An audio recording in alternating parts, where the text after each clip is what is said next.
All right. Good evening. Thanks for joining me tonight. This is 10:33 p.m. Nigerian time. Good evening, everyone.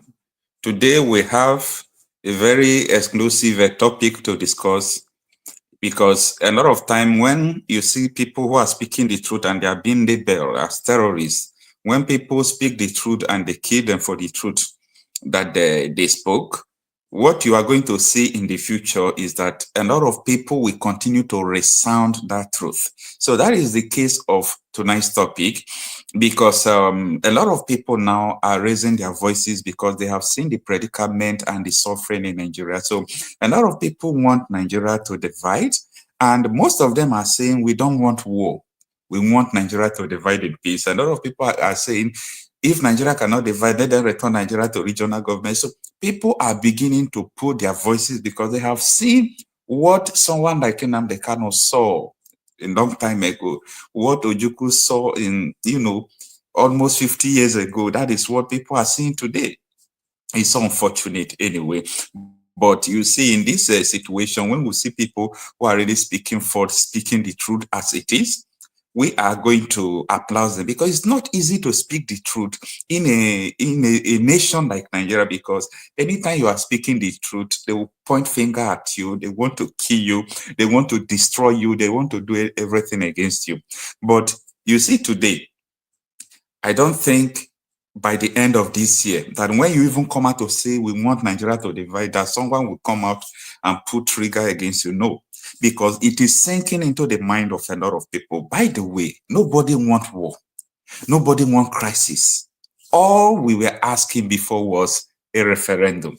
And people who were hurt and who are being hurt every day in Nigeria due to the killing and obstacles that we have in the country, they are the one crying. So we are the one that are crying. However, there is this secretary of this Eminent Elders Forum. He came to the Arise News. That is the major video I want us to analyze today.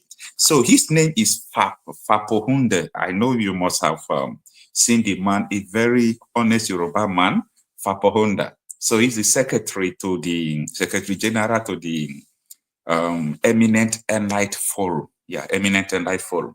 So this man has come to make case. I said this was what Nnamdi Kanu was saying very long time ago, and people came against him. People begin to kill him. They want him dead because the man was speaking the truth. But today, what Nnamdi Kanu have been saying before, they have been the disciples of his message today now. Not one, not two, not three. People are many. And I'm going to tell you that when you hear that, hey, Nnamdi Kanu is in detention, remove your mind from everything they are doing in the court. Because if it is the court that is going to release him, Nnamdi Kanu is supposed not to be there, because he don't have any case to answer. Now, what this man said is trending, and a lot of people are pointing finger to this man. Where did this man started? Let's take a listen to this video. Go and rule Yoruba land. Let the North agree on who will rule Northwest. Let the Kanuri rule Northeast. Let the Igbos rule the Southeast. Let the South agree. Then the temperature will come down. I will not want to be running federal election with 200 million naira form, because I have to run from Sokoto to Ikotekpene. I will campaign as a premier of Western region, where people know me and I know them. I know what they want. The Southwest want to bring all Yorubas who are Japan, bring them back to Nigeria. Nigeria is too hostile for the Yorubas now. Nigeria is a poisoned environment for Yoruba, because we invested in education so much and we have lost all the human beings. They are developing other societies. The North will not care less. How many doctors do they have in United States? How many doctors do they have in Europe? These are facts I'm put on the table now. I don't need to sugarcoat anything at all. We are divided. Let's just accept it. It's no fight. It's no war. The North will come up on their own. We will respect each other. But this matter of trying to play some games, President Tinubu is better. In fact, if he runs only one term and he brings this temperature down, his name will go down in history.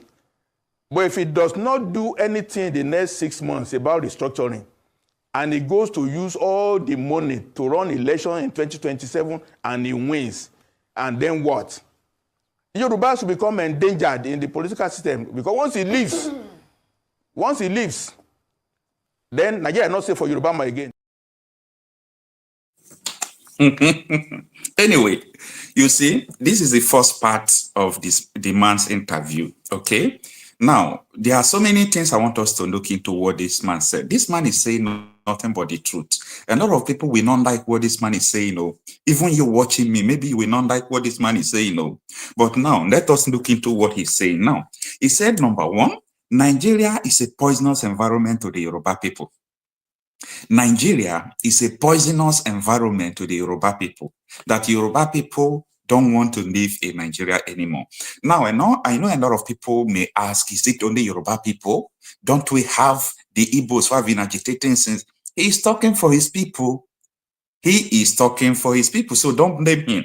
He said Nigeria is a poisonous environment to Yoruba people. Now, the reason why he said Nigeria is a poisonous environment to Yoruba people is that he said, have you ever seen a Fullani man who is a doctor in UK, who is a doctor in US, who is a doctor in so many places?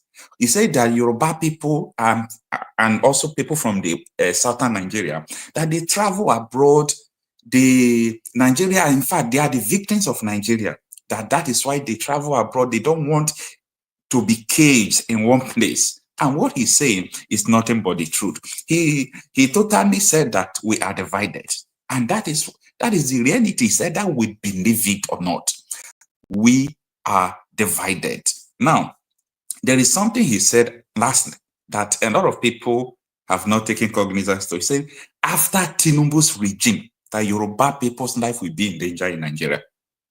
Are you doubting it? Don't doubt it. The reason why he was saying that is something like this. This is a direct message to people from Southwest. They have been calling us Northerners all sorts of failing names, that we are parasites, that we are useless, that they are going to teach us a lesson 2027, that even if Tinubu excelled to become the next president of Nigeria, that they are going to bring somebody from South, not the North. Maybe they have baby mentality. They don't know the North. They don't know our history.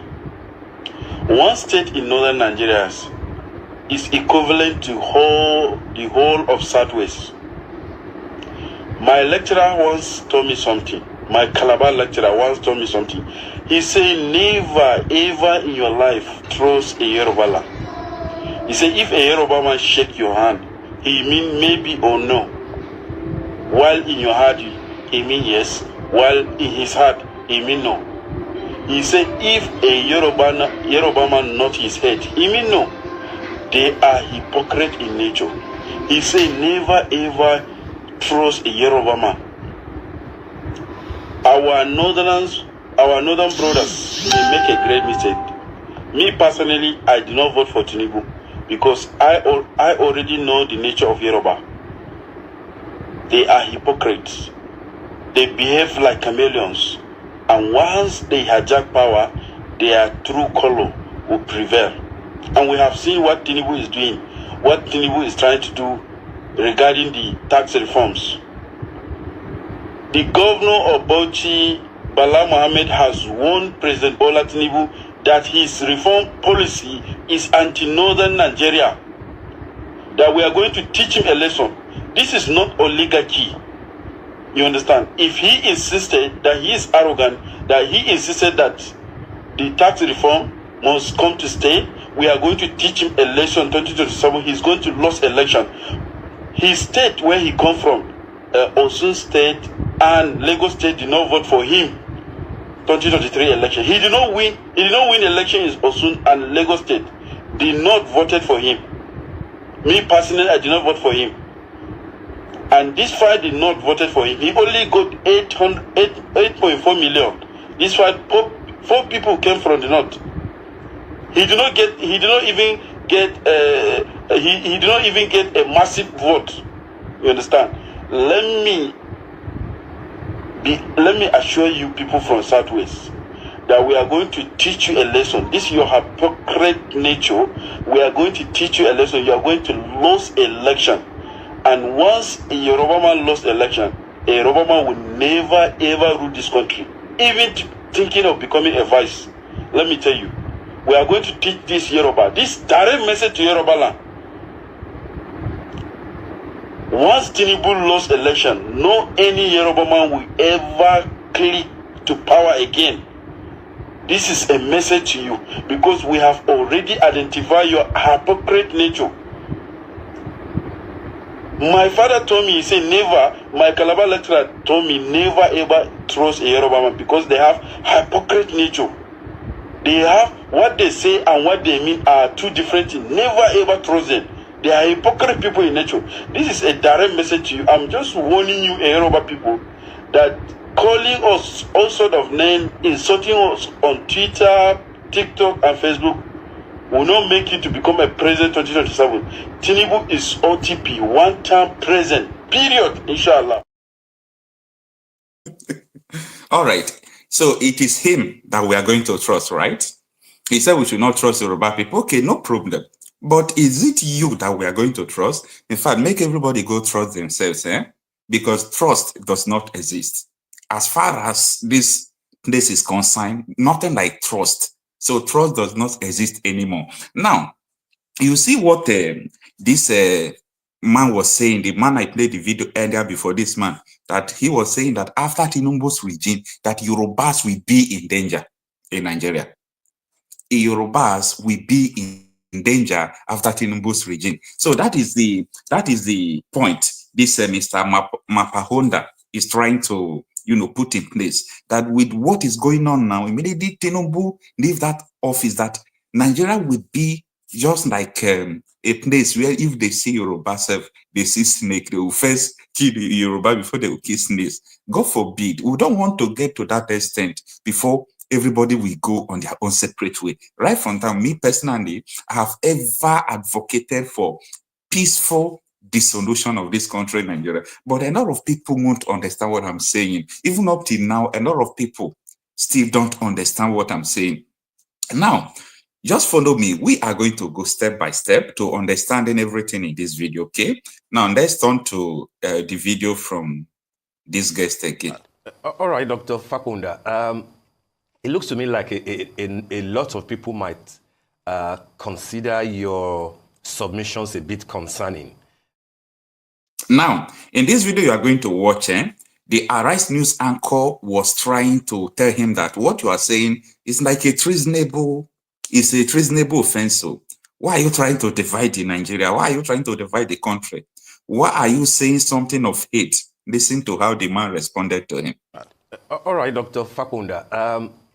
It looks to me like a lot of people might consider your submissions a bit concerning. The way that you are addressing issues that have to do with the northern part of the country. When you say that we are different, does it appear to you that it might sound like you are trying to breed division? Does it appear to you like you are in a way sounding like Kemi Badenoch, the leader of the Conservative Party in the UK, who is of Nigerian parentage, and who says that, have got nothing in common with the North, and that they were even enemies, of where she comes from, which is of the Yoruba stock. You, of course, will have noticed the backlash that attracted, and people criticize that that's not the spirit that Nigeria is trying to work on. So when you base your argument of regionalization on the fact that we can be together, even though we can be good neighbors, don't you think, sir, that you might make things a bit difficult for somebody like President Asiwaju Bola Ahmed Tinubu, who is Yoruba and who has been accused anyway of trying to Yorubanize the entire machinery of government? And therefore, if you are proposing to him that he should do more of restructuring that regionalizes, wouldn't that appear as anti-North? Anti-North at a time that key northern elements are saying that no, come 2027, it doesn't look like we'll support you. Aren't you making things a bit difficult for a Yoruba man like yourself, sir, who's the president? Thank you very much. It's a fact that we are divided. We pretend that it's totally, I don't understand it. The North knows what they want, and the South are reluctant to say what they want. President Tinubu is about to put all the cards on the table, trying to pepper over it and say we are united. Of course, we are not united. We are not united. We are divided. That's just the truth. I've told you now that the North brought federal character. The South agreed to okay, fine, we are united. What is the result of it? The North brought quota system. Southern agreed with it. It's in the Constitution. What is the result? If we now bring in tax to say, okay, get more VAT in the North at the expense of the South, so what will be the result? The division will continue until we remove the feeding bottle, let everybody just work according to his own dictates. The North sincerely believes in Sharia. We should not grow them for that purpose now. We should let them be. They want Sharia. In the South, there are Muslims. We don't want Sharia. Somebody brought us in Oyo to do Sharia in Oyo. Everybody put it down. The Muslims in the South don't want Sharia. So why are we pretending? In the Southeast, some few Muslims, but they don't want Sharia. Let's accept who we are. Let's accept reality so that we'll not stop talking and talking and talking. And exactly. Motion without movement. That's what it is. I'm not ashamed. Okay, look, if President Tinubu succeeds now, 2027, 2031, every Yoruba person in Abuja will be cleaned out of the system. Because you understand. Buhari started with Fullani. He is doing Yoruba now. Let the Igbos come. We cannot grow the Igbos if they put 99% in all positions too. Is that the way we are building the country? Let Yoruba man go and rule Yoruba land. Let the North agree on who will rule Northwest. Let the Kanu rule Northeast. Let the Igbos rule the Southeast. Let the South agree. Then the temperature will come down. I will not want to be running federal election with 200 million naira form because I have to run from Sokoto to Ikotekpene. I will campaign as a premier of Western region where people know me and I know them. I know what they want. The Southwest want to bring all Yorubas who are Japan, bring them back to Nigeria. Nigeria is too hostile for the Yorubas now. Nigeria is a poisoned environment for Yoruba because we invested in education so much and we have lost all the human beings. They are developing other societies. The North will not care less. How many doctors do they have in United States? How many doctors do they have in Europe? These are facts and put on the table now. I don't need to sugarcoat anything at all. We are divided. Let's just accept it. It's no fight. It's no war. The North will come up on their own. We will respect each other. But this matter of trying to play some games, President Tinubu is better. In fact, if he runs only one time and he brings this temperature down, his name will go down in history. But if he does not do anything in the next 6 months about restructuring, and he goes to use all the money to run election in 2027 and he wins, and then what? Yorubas will become endangered in the political system because once he leaves, then Nigeria is not safe for Yoruba again. Sorry, let the Igbos come. They have right to come too. Sorry. I think we have right to come, but we are not coming. You really know what we want. Right from time the average Igbo man has ever wanted to leave the system. The average Igbo man has ever wanted Nigeria to conduct a referendum. The average Igbo man have ever wanted that this system should be just dissolution in a peaceful manner where everybody will be happy. According to him, we can still be brothers. You see, when we are talking about this issue of referendum, issue of separation, a lot of people will look at you that you don't know what you are saying. But in the real sense, you are the one that don't know what you are thinking about. Now, Kemi Bednock, you see the question the Arise guest was asking him, are you trying to be like Kemi Bednock who said that the North are their enemy? He's just trying to nail the man, but the man stood on his ground because he knows what he's talking about. That is the same issue I am trying to tell you people today. as many people that do not understand where we are now. If you don't understand where we are now as a nation, there is nothing you will understand on earth any longer.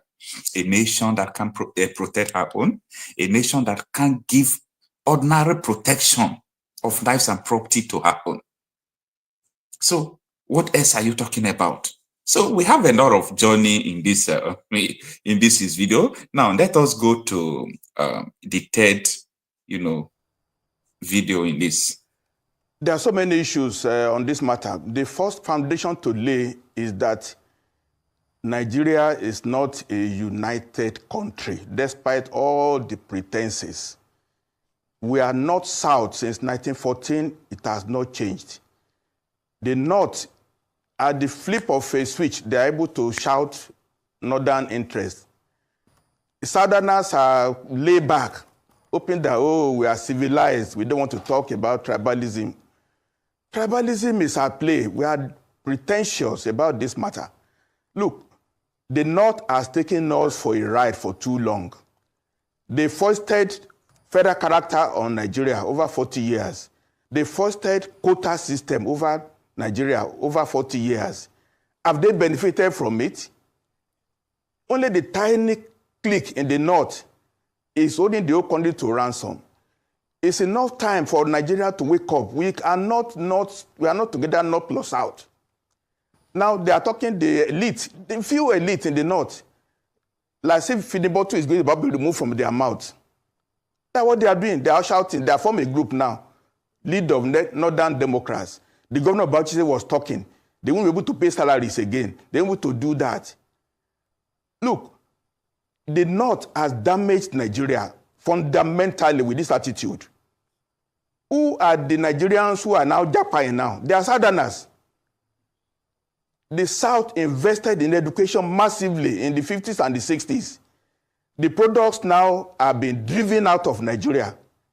Can you find the Fullani man in London or in New York practicing medicine, practicing engineering? It's Yorubas, the Igbo, Southerners that are marginalized. It's time to call the bluff of the North. Not because we even support what Tinubu is doing, but we have to converse about Nigeria. Nigeria is not, we are pretentious. Let's go to the brass tacks. That's why we are calling for regionalization. The North is separate from the South. That's just the truth. That's just the truth, unless we are deceiving ourselves. There are many issues about the tax reform. Look, the president is not focusing in the right direction. Just one item alone, inheritance tax. The North has a different perspective on Sharia. The Southwest have different customs. The East have different approach. By trying to do a unitary tax system, when we are all having a different flavor of life, is that not a voyage to nowhere? Tax bill is not the reform that we want. The country has to be reorganized and let all of us live separately, but as good neighbors. As good neighbors. We are different. It's just a fact. We can gloss over it from here to eternity. Let me just stop there right now. Okay. All right, I'm going to tell you what is going to happen about this association. These people are already forming a group, okay? They're already forming a group. They are going to start agitating. For them, the first thing that comes to their mind is that they should separate Nigeria into regions. That is what is in their mind. Now, don't blame them, okay? Don't blame them. You know that every agitation starts from, hey, government, do well, government, do well. Government did not do well. Restructure, they did not restructure. Return them to regional government, they did not return them before they will go to the major one. When Nnamdi Kanu started agitating, I started following Nnamdi Kanu a very long time ago. He was even talking about the government should do well. From there, he started talking about issue of referendum, of which he's still talking up to today. That is why he is saying Biafra or nothing. Because these people don't want to do anything. They are too dumb to understand what is going on. But actually, what this man is saying is nothing but the truth. Nothing but the truth. Kemi Bednock says Nigeria destroyed the lives of people. Nigeria destroyed the lives of her people. And everybody's saying, yeah. For the first time, that I have ever seen what this anchor from Arise News, Rufai said. You know, I love Rufai Hussein so much because he speaks the truth. But for the very first time I disagree with him was when he said that Kemi Bednock don't know what she's saying. No, Kemi knows what she's talking about. Okay, Kemi knows what she's talking about. Nigeria destroy lives. Nigeria don't give opportunity to people. Imagine what is going on. You can just wake up. The next step you take, you see a stray bullet. A country as such is not, in fact, it's not a place where people are supposed to live at all. So spot the lies. Did this man lie in everything he said here? He didn't lie. Everything he said is just absolutely correct, absolutely true.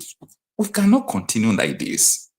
And to come and think about the issue of Nnamdi Kanu, is this not what Nnamdi Kanu was trying to educate people, make people to open their brain, make people to open their mind? This is what it is. This country will not work. We need referendum. We're doing this.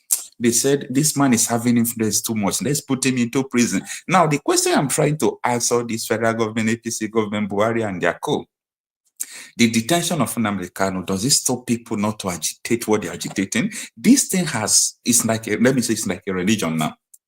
It's like a religion. So if you like, continue to kill the prophets, but you can't kill the message. Okay? You can kill the prophets, you can't kill the message. We are living in a crazy world. A very crazy world. We are living in a crazy world. So we have to be very careful. We have to know what we want. We have to pursue what we want. If you said this is this, let it be. It doesn't matter how many years. It may outlive everybody. Okay, it may outlive us, but if it is going to outlive us, let it be that yes, your conscience follow what is right. Because we cannot continue like this. That is just the honest truth. We cannot continue like this. So what this man is saying is just the simple truth. I want everybody to understand. Just take and listen to the Yoruba land. Let the North agree on who will rule Northwest. Let the Kanu rule Northeast. Let the Igbos rule the Southeast. Let the South agree. Then the temperature will come down. I will not want to be. Now, I want to explain more to this thing he said. Let the Hausa rule North, Yoruba rule East. Very nice. Very nice. Everybody must take control of their territory. Everybody must take control of where they came from. Everybody must take control of everything happening in your area. Now, before I open my line, and if you want to join me, you can join me through the screen. I want to say this. I want to say that if this man happens to be an Igbo man, by now maybe DSS could have maybe be searching for him to arrest. However, we are going to support people who speak like this. We continue to support people who speak like this because we want people to continue to speak nothing but the truth. Now, the important why Yoruba man should rule Yoruba land, Igbo should rule Igbo land, Hausa should rule Hausa land is because, like this man is just saying, if Tinubu leave Nigeria like this and Nigeria did not fight, nothing was happen, no regional government, Yoruba people in Nigeria, their life will be in danger. This man just told you, you think it's a child's play. That is how Nigeria is. It's a country that kills her own. So what this man is trying to say is that if Igbo man is ruling Igbo man, there will not be complaint. If Hausa man is ruling Hausa man, there will not be any complaint. If the Yoruba man is ruling Yoruba man, Benin man is ruling Benin man, there will not be complaint. Why are you going to complain to? This one that Hausa people now, the whole North, they are waging war with the Yorubas because Tinubu is already in power. It's not going to happen. Because when Buhari was in power, Buhari was doing the worst. Buhari was doing the worst, but nobody criticized him. They leave Buhari. Buhari was doing everything that is not normal. Nobody criticized him. Nobody do anything against him. They kept quiet. Now, immediately another person. That was how they frustrated Goodluck Jonathan. They frustrated Goodluck Jonathan. They import terrorists into Nigeria. They do all sorts of things against Jonathan. What I am trying to tell you watching me today is that there is no future for us in this country. And I am telling you this because of what I am experiencing. I'm not telling you because of my past experience and the current experience. This is what we are seeing constantly. There is no future for us in this country. In a country where politicians, you saw Wike's son graduating from his master's degree in law in London. Okay, now come to think of it, his father said he built he built law schools. Why is it that your children can't go to the school you built? You build it for the poor. You build it for the less privileged. You will build a hospital. You can't go to that hospital because it's substandard. You feel that this hospital is not for me. It's for the poor. It's for marginaries. They look at you like a poor man. They look at you like a marginaries. These people, they are no-class people. Any country that don't have human feelings, you see how Nigeria is now funded. The passport is going down. Everything is going down. Donald Trump did not invite Nigeria to his inauguration. Every country, if someone like Kemi Bednock talk, everybody will say she don't know what he's talking about. That is the eye the world is using to look at the nation. That is the eye the world is using to look at the nation. So when are we going to stop deceiving ourselves? When? Anyway, it is well. We'll continue to tell the world the truth. We'll continue to tell them that this country keeps lives, keeps destiny, that this country must not be one. According to Faponga, there is nothing hard in this, if not because of the new colonies, the agenda, their money, the oil, they don't want to separate. If not for the purpose of amalgamation up till now, tell me what is hard in having treaty. Even though we want to remain brothers, let us remain brothers in different countries because we don't have one ideology. Today, they said they want to amend law to push Sharia law so that everybody will not be personal again. Tomorrow, they say they want to establish Sharia law in Yoruba land. Next tomorrow, they say they want to do IDP in Imo State. We are not one. We don't want all those things. It's not by force. Anyway, let's open our lines, and from now, you can call in and let us know how you feel. Okay, this is a public opinion platform. However, you are responsible for everything you are saying here. So let us know how you feel. Let us know what you think about all these things. You can call us with the WhatsApp number on the screen. And you can also do well on the comment section. There is a link there. You can join us live if you feel like joining us to explain, or just tell us how you feel. Don't hide your feelings because this is a year where everybody must know where they stand. Look at it, the rural areas, people are dying. Our mothers are not going to the farm. In so many places, this is not just in a particular area. This is holistic from the north to the south, east to west. It's just like this. But we cannot continue like this.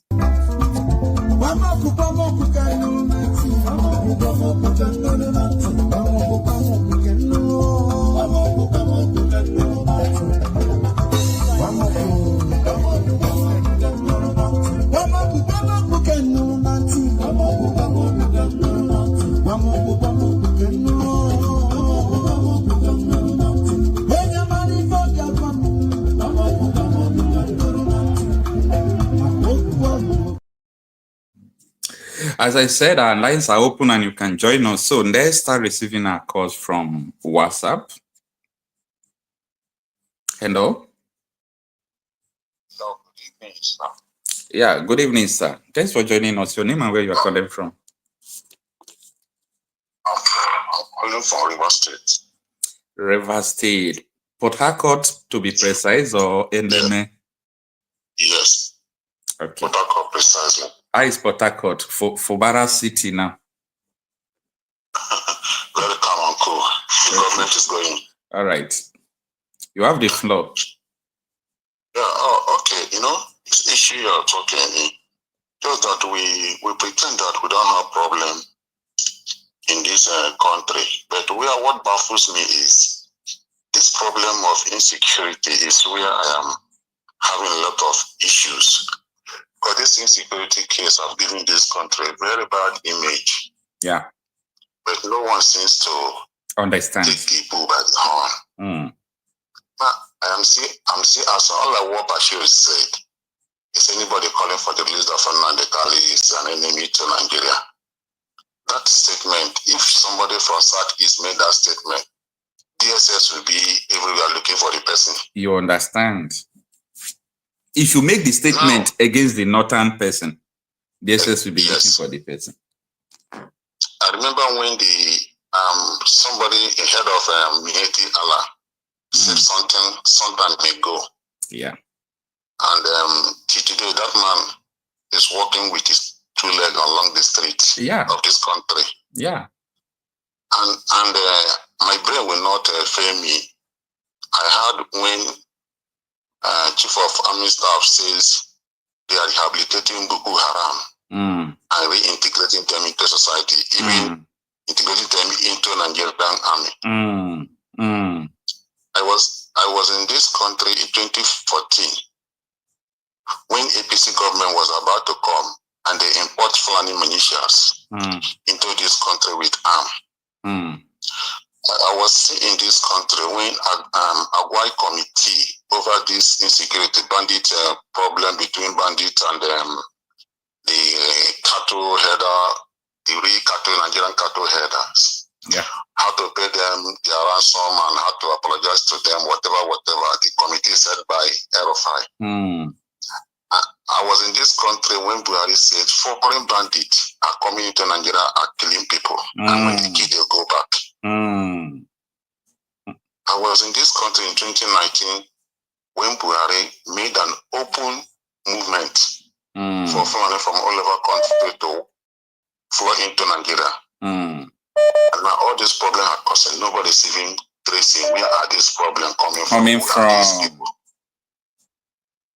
I was in this country when all the Fullanis from the Sahara begin to move down to the south, causing much problem. I never had anybody deporting any Fullani from this country. So that is my problem. And where I'm so bitter is that nobody is pointing hand on these people, open their mouth and say, Fullani is the one causing problem. Let their kinsmen talk to them. Now, nobody has said that. What you are saying is too far. Okay?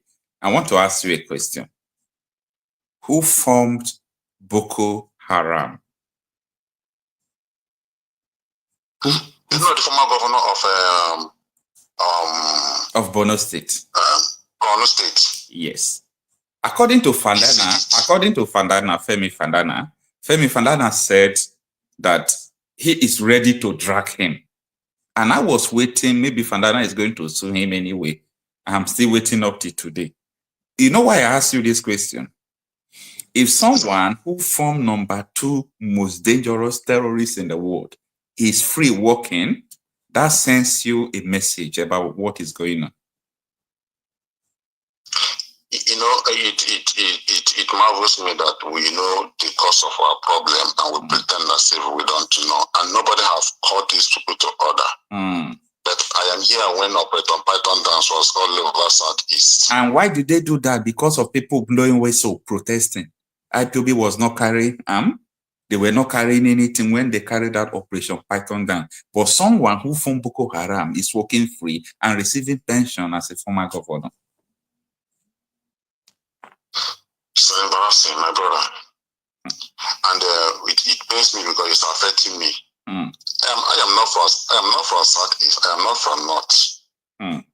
But these two problems, these two people, or let me use the right word. This problem between the average Fullanis and the man from the Southeast is affecting the whole country. And as long as this country is concerned with this country cannot go anywhere. It's affecting me because I know how much I'm buying food. And because of it's this not problem, only you, my brother. We cannot go to farm because when you go to farm, before the next morning, somebody will open his eye and carry cattle and destroy your farm right here in the Port Harcourt. And destroy your farm, and you cannot say anything. And the River State government will set up a security outfit, and they were using this security outfit to be escorting cattle headers in the bush. Are you serious? Mounting security checkpoint in the pretense of guiding these men. Are you serious? Yeah. Yes. I never heard about this. No, you know, if we didn't say it, if we didn't say it, you will not know. Even this new security vehicle that the governor of Rivers State have launched, they use it to escort these guys to give them security along the highway where they are rearing their cattle in people's farm. You will see them patrolling. When you see them look very close, you will see cattle bearing grazing along the line, along the path. Stop them. Come, this thing is surprising to me. In Rivers State, who is going to speak? Who will you speak to? You want to go and confront somebody who's carrying a gun? He will tell you that he's on the patrol, but forget about the patrol. In his mind, he's guiding those headers. But who is going to speak? He can't speak. Who do you want to report to? If you report to any security, who is in charge? All the DP, all the commanders, where are they from? You want to go and report their kinsman you want to go report somebody's kinsman to his brother? No, you can't walk. So just keep quiet. We don't see them. You see somebody will come to their land. You say we are brothers. They come to your land. They will not rent your house. They will decide to use carton and condensed zinc to make a shelter in the bush. In the disguise that they are doing what they call it. It's so unfortunate. It's so unfortunate. And you will see a police vehicle, a brown police vehicle, parked closer to them, giving them guide protection. That is what is happening in Rivers State. It's so unfortunate. But nobody will speak. We can't talk. It is. We can't talk. It's becoming a problem. If there's any way we can separate this north from the south, so that this country will develop. Because as I know, as a growing child, Fullani, average man from Fullani have never quest for civilization. Let's tell ourselves the truth. Has never quest for civilization. Now my question is, those Fullani that migrated all over West African country and come to Nigeria, are they the same Fullani in the north, which have been heard about from the time I was born before 2014? I don't think so. They are not. But if you touch them here, they say you have touched a Fullani from the north. They were imported. Is there something they are not telling us? Yeah, they were imported. As time goes on, I will still touch those areas and explain it further to you. Please, they need to tell us so we will know who is Fullani in Nigeria and Fullani that migrated from somewhere to come and destroy people here. Look at our environment. We can't even come out again. You keep something aside before the next morning, we will not see it again. You understand? And we say we are one country. Thank you so much, my brother. Thank you. Thank you. All right, let's have another caller.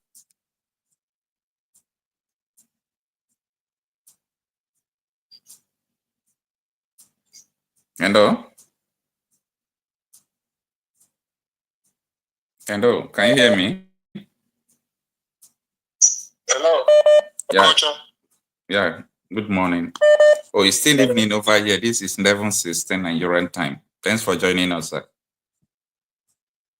Yeah, you're welcome, my brother. Yeah, your name and where you are calling from, sir. Well, I'm over Ike. From the US. But anyway, you know, I just in fact, are you can you hear me? Yeah, we can hear you. Talk to us. Okay. So in fact, to tell the truth. We out here at the diaspora, man, we are crying every day.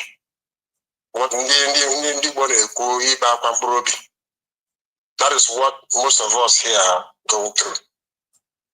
Maybe there's nothing else other than the way why our country is the way it is. You know, it is so sad that our elite there, our governors, those that are supposed to represent us, I don't know what kind of movie they are watching about Nigeria. I don't know what they are waiting for. You know, I really don't know exactly what the Easterners. I don't know what they are actually waiting for. Look, now they are blowing whistle. Now they want everybody to come back home. They want development in the southeast and so on and so forth. Well, that's good. Look, Southeast would have developed. I mean, the whole eastern state would have developed if they would have given us the atmosphere for us to flourish. You know? Yeah.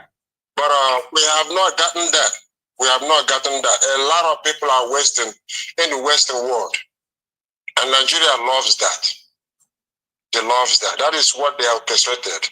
And that's what they want. That's the way they want it to go down. So we become useless, you know, not productive. Because there is not much you can do in a place where there is insecurity, man. Yeah. You know? Not you much. wake up here every day, you go out every day. I know we work so hard here, I know that. Okay. You wake up every day, you go out there, you work so hard. But if you do not have accident on the road, driving or, you know, a place of work, man, you're going to go home and sleep. Wake up the next day and do what you got to do. You can go to work 12 o'clock in the night, 1 o'clock in the night, any time of the night. You can be out there on the road. You can drive 3 days on this United States road without issues, without even fearing for it. Police is always there to assist you if anything happens to you. That is life. That is how it's supposed to be, my brother. You know, we don't have none of that. None of that. And some of us here, we have kids. A child that God gave you, brought onto this world, you want to bring him and take him down there where he will be a joker. You know, a child might be start saying things that is abnormal, saying things that is not supposed to see in this life that we live on. You know, you don't even know if you go to Nigeria, if you go out there and try to do anything, if you're going to be able to come back. It's just so much stuff going on. The fact is, our elites, I don't know what kind of movie they're watching in Nigeria. We are never going to be one. There's no way it's going to work. Look at the filtration of the Fullanis in our land, you know, the herdsmen in our land today as we speak. They don't see that. I don't know what they're looking at. You know, they're not looking at it. And these people, they all have kids, they all have families.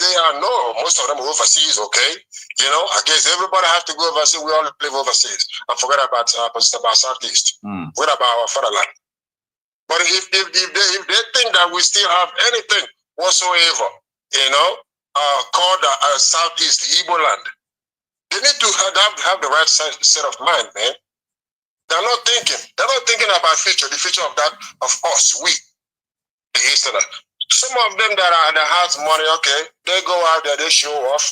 If they want to go anywhere, they can hire 100 police, 100 army to follow them. Okay.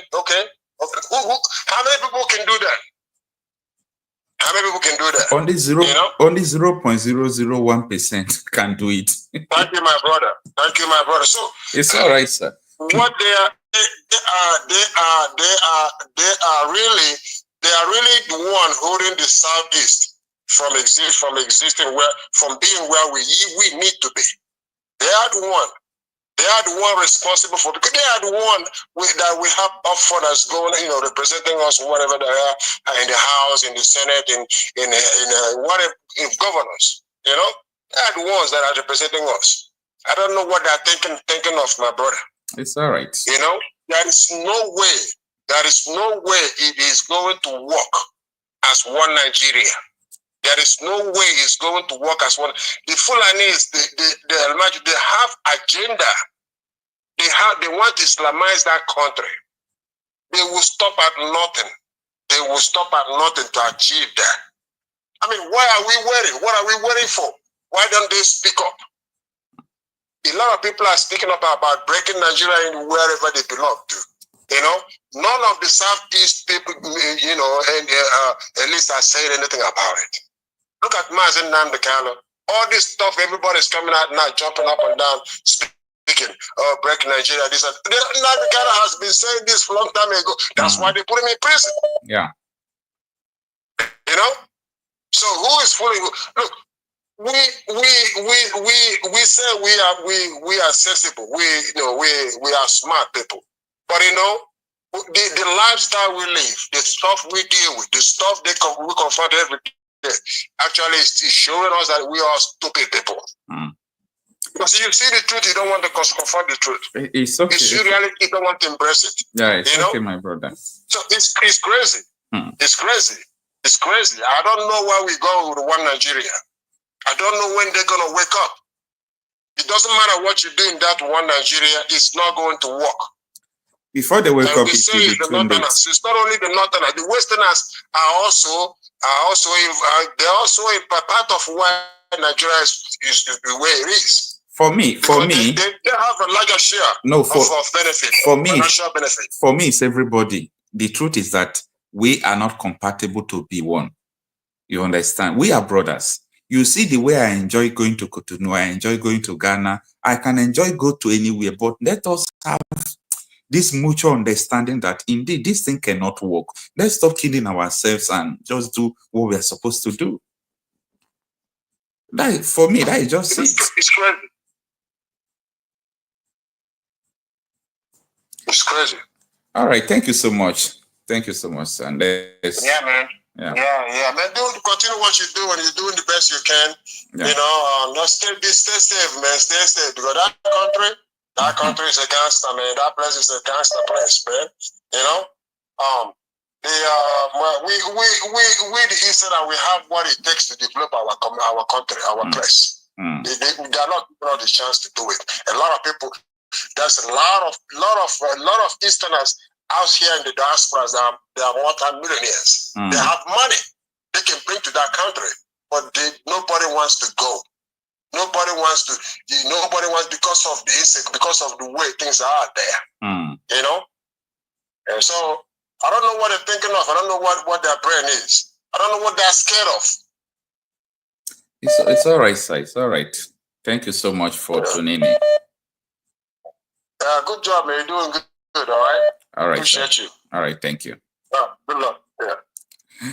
All right, we already have two people in the screen here. Just after this call immediately, so we'll give them mic to talk to us. Hello. Hello. Yeah. Good evening, my sir. brother Okocha, how you doing? I'm fine. Thanks for joining us.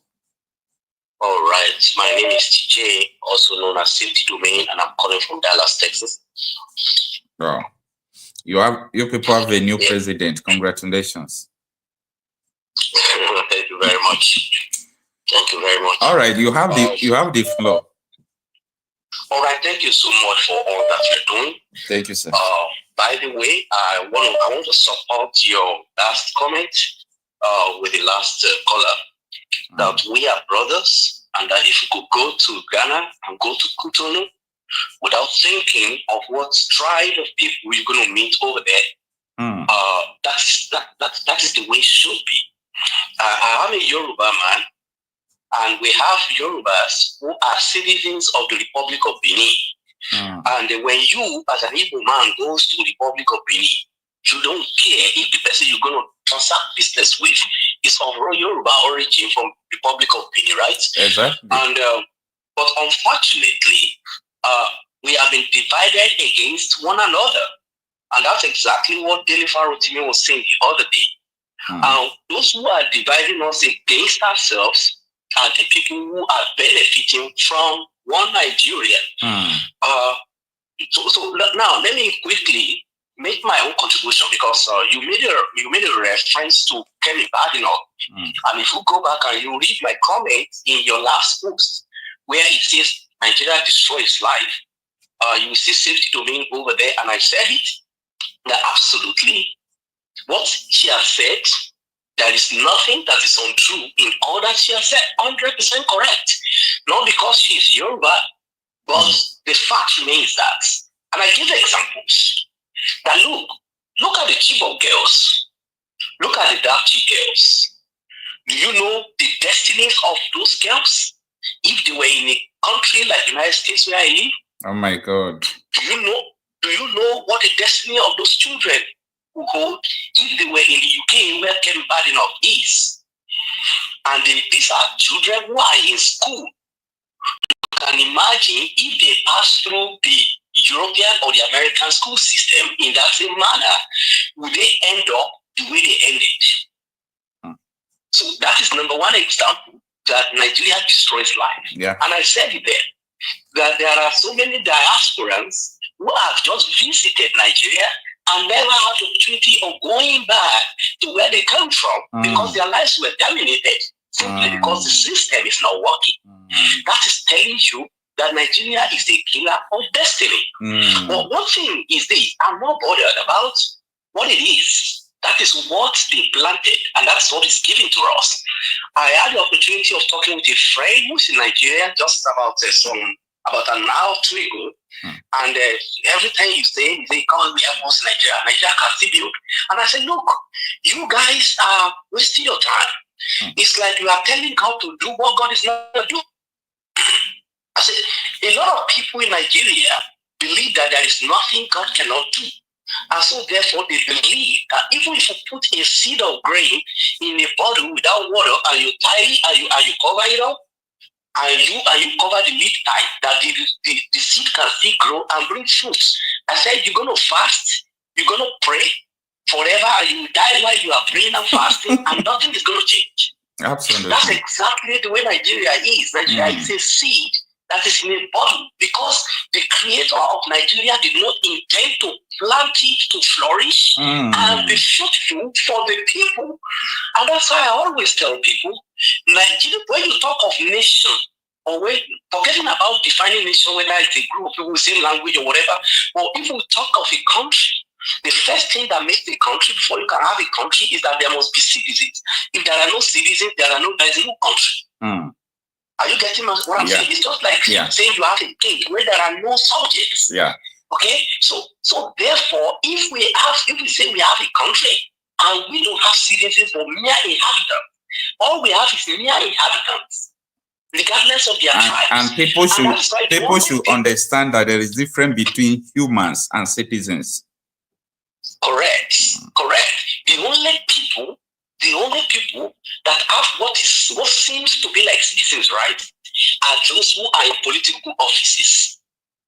They are the only ones who have things that looks a little bit because they have access to the commonwealth and they can easily dip their hands into it and feed and overfeed themselves. You get what I'm saying? Yeah. So, but every other person, we do not have rights, but we have obligation. We have obligations. They expect you to pay your taxes. They expect you see all kind of taxes, right, from bus stop to wherever, for police taxing you on the street and everything. You do all that.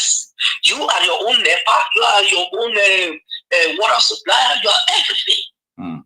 What you're supposed to get from the government, you still sell your market and pay taxes to the government, but you don't expect anything like good road or electricity in return.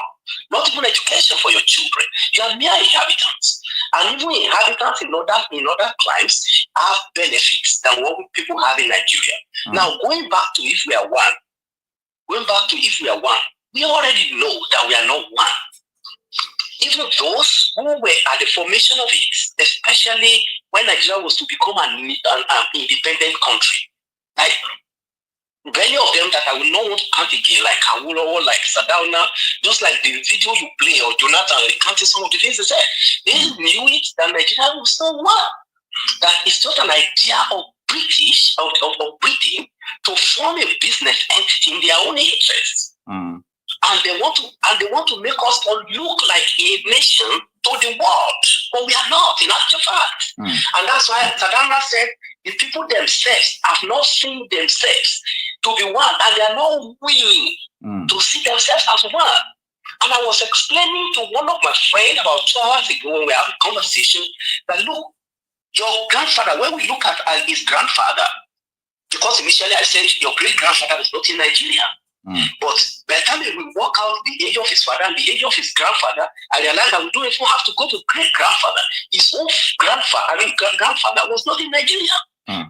Because there was no Nigeria before 1914. So now, therefore, I told him, I said, look, if you are not in Nigeria, But you are made to tell the world that you are a Nigerian. They are giving you a different identity. And the fact remains that with these people that they are giving together, they, just like Tafa said, they said, we are different in our backgrounds, we are different in our culture, we are different in our religion. That's why Dr. Mapohunda was saying that they want to uphold Sharia. They want to destroy all the stars and the trophy and the Buddha that people want to sell, that they have invested their money to sell in Kano using their Ishba. Okay? They want to destroy it. But they want, when they sell it in Enugu and in Lagos, they want the VAT to come so that they can get the lion's share. Where in the world does that work? No, yeah. But that is the foundation. That is the foundation of Nigeria that was laid and handed over to them. So they believe that they are the owner of Nigeria. And that answers your question that those Fullani that came from other parts of Jalon, okay, and the Sahara Desert, that they are not Nigeria. They're the same as Fullani Nigeria. I'm telling you right now that yes, they are the same. Because the Fullani are not indigenous to Nigeria. We have a record of when Uthman Danfodio came to Nigeria. He's not an indigenous Nigerian. Okay, as in the current territory called Nigeria. And that's why if you read all your history, they tell you there are 3 main tribes in Nigeria. They didn't say only 3 tribes, but they said 3 main. And they were always named when we were young that they are the Yoruba, the Igbo, and the Hausa, not Fullani. But today, they have changed the narrative. In anywhere you have seen Hausa before, they have done find and replace, and then put Hausa Fullani. Meanwhile, they only put Hausa Fullani to just to make the Hausa to feel that they are still recognized. But in fact, they have already overshadowed them. They have already silenced them. They have taken all their lands. And let me tell you this, to those who doesn't know, Dr. Mapohunda, I think, is somebody I disagree with his ideology on the regionalism. Because when you're talking about regionalization that we're talking about, we are still talking about being members of the same country. Yeah, but you know, a lot of people are afraid. They know what they want, but they are afraid of, someone who is talking about regionalism is still talking about referendum. You understand? He knows what he wants. Okay. Let me now tell you this, Mr. Okuja. If these people from the South cannot speak with their mouth, but for every little policy, do not come out. They are not afraid to say what they want. But an average Southerner wants to appear politically correct. It's afraid. They want to appear politically correct. They are afraid simply because there's what we call Stockholm syndrome, where everything has become normal to you. So now when somebody from the north, we have seen several videos where they come and they say, look, if you don't divide Nigeria, we will declare war, as in from the north. Yeah. But Nnamdi Kanu has not even done up to that, and they say he has committed treason. You understand? But all these people that are saying that on the social media, nobody saying nothing about them because they are from the north. And the idea is that they are born to rule. And let me tell you the strategy. The strategy is this: when they make that country hot for everyone, okay, you will realize that you and I will run out of Nigeria. By the time we are running out of our indigenous space, what happened? That place becomes vacant for them to come in. And that's why Buhari called all the Fullanis all over Africa that they can make Nigeria to be their own country. And that's why I go back to tell you that all those Fullanis that come from other places and the ones that are in Nigeria have been in Nigeria before the amalgamation, they are all the same. And they have only one agenda, defined by Uthman Danfodio, that they are to take Nigeria as the estate of their father. Okay, the one said by Sadauna when anti-independence. We have exhausted your time. Summarize. No, thank you so much. Thank you so much. So I just want to say, in summary, that Nigeria is not one, and the best thing that we can do is for us to go back, instead of fighting ourselves, to go back to a negotiation table and agree that everybody should have their independent nation, and those want to reform alliance can then do that. And then we see ourselves as same Africa. Everybody will control their border, and there will be mutual trade and movement between the countries as neighbors. And there will be peace across the Sahara. That is the only way. And that is what I want people like Dr. Mapohunda to continue to pursue, instead of trying to appear politically correct, talking of restructuring or regionalization. That will never happen. Thank you, my brother. Thank you so much. Thank you so much, sir. All right. That is from Mr. Tunde from America. All right. Let's give people in the house microphone. They have been waiting for a long time.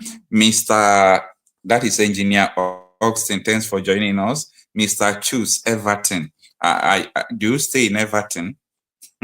Thanks for joining us. I think you can unmute yourself, yeah. Mr. Choose.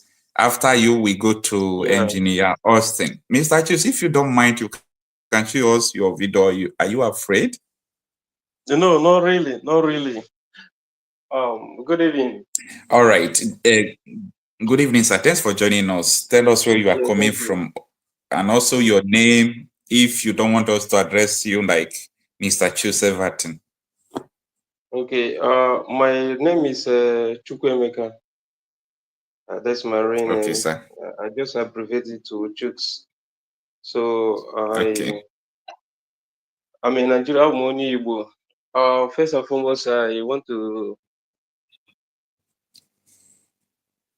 say a very big thank you to you for giving me the opportunity and for the good work you have been doing. I'll be following your page for long. Thank you so much. I really love what you're doing. Okay, so what I want to say is that you will agree with me that nobody is a monopoly of madness.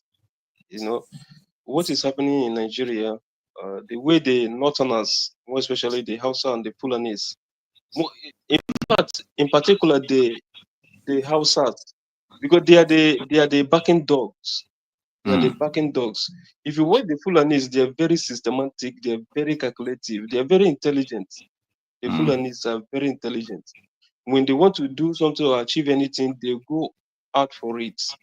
And those who don't have forgiving spirits, I'm telling you, I had lived in northern part of Nigeria, at least 5 states in northern part of Nigeria. So I know the Fullanis, how they behave. They don't talk too much like that, but when they are ready for action, they go out with full force to, actualize it. But the Hausas, they are the backing dogs. They are the one. They are being used like slaves. I'm telling you, they are being used like slaves by the Fullanis. But nevertheless, what the video you played, the elder man speaking, I totally agree with what he said.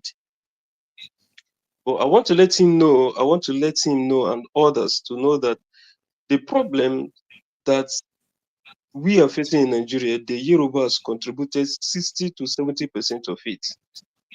Explain. Because when the Igbos realized that there will be problem, yes, that is what I'm about to do. When the Igbos realized that Nigeria cannot work, Nigeria will never work. I'm sorry to use that word, but that is how it is, because day by day, things that are very heart-melting, things that are very, inhuman is happening in Nigeria day by day. So, but it's not Igbos. It's not Igbos that force. It's not Igbos that force realize it too. So, from my own end, I'm speaking from my own end. It was the Hausas that first said they want to leave Nigeria after independence. Yes, they are the first people that wanted to leave. Yes, and Igbos are part of the reason.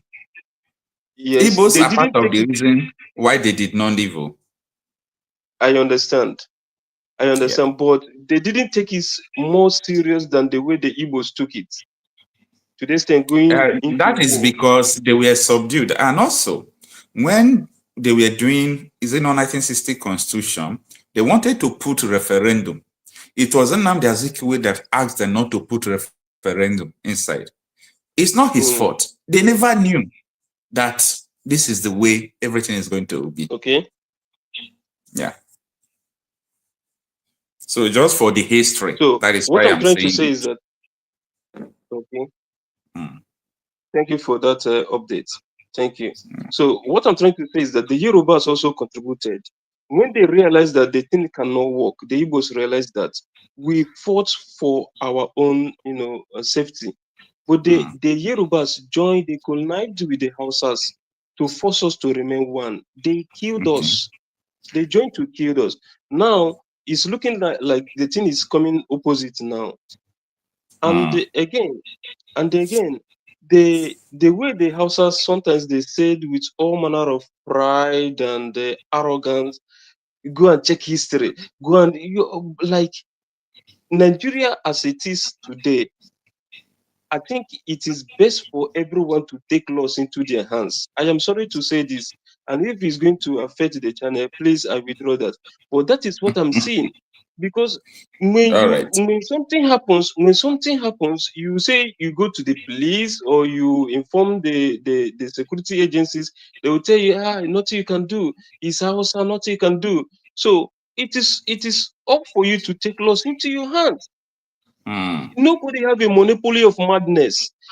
I remember in Abuja, in Zuba, there's a place called Zuba. It's all sub region, what kind downtown, like village side Zuba. There's one market there called Zuba Spare Parts. My brother had a shop there. As of 2008-9, there was problem in Nigeria, in northern parts, that the Hausas, they team up and they want to go into that Zuba Spare Parts. It's a very big market. Those of you that know Abuja know Zuba. It's a very big spare parts market, and now it's Igbos that runs the businesses there. They troop into that place that they want to, they have been, they committed all manner of atrocities during this very immediate past governor of Kaduna, Malam Nasir El-Rufai. During his tenure as FCT minister, this thing happened. So he was like, they troop in, there was a lot of killings and all manner of nonsense were going on against the Igbos. And they were fighting to the extent that they plan to go to that very market, that's Zuba Papers, to burn it. Do you know that the Igbos, they now organized themselves and resisted them? They really fought them. That was the end. Till I left Abuja, they never come close to fight. So that is the mindset we should be having now. We should not be running away from these people. Nobody will fight for us. The people we are calling on, or we are demonstrating all manner of protests, calling on them they are not ready to help. The Westerners are not ready to help, because the business they have with Nigeria is not yet done. If we wake up tomorrow, there's no oil in Nigeria, no gas, no oil in Nigeria, the British will be the one that will call for Nigeria to, separate. The business is not yet done. So nobody should be calling on them, wishing that they will come to our end. And even if they come, they are not coming for free. Yeah. So we should stand up and fight for ourselves. We should not be afraid of them. If you're afraid of them, he's an Hausa, so I can't do nothing. It's wrong. That kind of explanation is very wrong. Wherever we see if they do them. That is how it's supposed to be now. And again, another thing I want to say to my people, I am an Igbo, so I'm speaking to my own side. The Igbos, we are the problem of ourselves. The way that the Nigerians have kept us, or the way they are treating us, we are the cause of it. When you don't attach value to yourself, people will use you anyhow they want. They will take you for granted. We refuse to develop our side. This issue that is going on, there's insecurity in the Southeast, it is not true. When you develop your side, when there is job opportunities, there will be nothing like insecurity. When there is enough development, there is nothing like insecurity. I disagree with you. I disagree with you in one way, though we have exhausted your time. But why I disagree with you is that the insecurity in Nigeria is not breeded or is not because of hunger. The insecurity in Nigeria is for a purpose now. If it is because of hunger, they will not go to Sahel and import people into the country and give them gun now. Yes. Yes, so the insecurity in Nigeria has nothing to do with hunger. Believe me, it's not. It has nothing to do with hunger. There is hunger, no doubt about that. But the insecurity was what led to hunger when those people they brought from outside the country entered the bush. So I am that is talking in particular in the eastern region, the southeast. I am talking about the southeast. So okay. the way we are pushing, running away from our states, going to the Lagos, Abuja, developing that place, making it our home, is not the best. It's not the best actually. And I thank the governor of Enugu State. I don't know what my governor is doing this Imo State. I don't know how the man breathes. But he should ask questions. What happened to Ojo Zokalo? What happened to you, Mr. Okocha? Have you been hearing Rochas Okrocha like that, like before? Have you been hearing about him? Didn't he learn from him? Can't he learn from him that once these people are done with you, they will silence you. They will just put you at the bad stage. You should learn from them. Know that these people, the way he's serving them, is not the best. So I want to thank the governor of Enugu State for bringing African, what is that company again? Is it a landmark? Sorry. Yes, African Landmark. I thank him for bringing. You never can tell if he's the one that bring them, but I thank God maybe he gave them enabling environment. Yes. We should him, the Enugu State government, and that of an Abia State. Okay, what of the Igbos? Now you have been crying, no sleep or no this, no that. The governor of Abia State have proposed to construct a deep sea port in Abia State. Why not we rally round? We have big men. Is it just to be showing off, buy the latest card or things like that, or Dogudi? Can't we just contribute? I am looking for that particular man with integrity that will call on the Igbo worldwide, home and abroad. With 1,000, contribute anyhow your hand reach. Contribute. We have social projects. What stop us from contributing to develop our side? Must we wait till their millions come? It's okay, my brother. Like this, we should leave these governors. They are not representing us well. We should look at ourselves. Let one person. I am ready to contribute, and there are millions of people that are ready to contribute. Even the so-called IPOB, I know for sure that there are money being contributed by some individuals. Though that one is off the book. We are talking about someone who can carry out that project. It's all right, sir. We can solicit for fun and we will develop our side. It's all right. Thank you so much, Mr. Okocha, for giving me this opportunity to share my view. All right. You have used 2 people's time. So let's turn to Engineer Austin. Thereafter, we return back to WhatsApp to receive some call because a lot of people have been calling.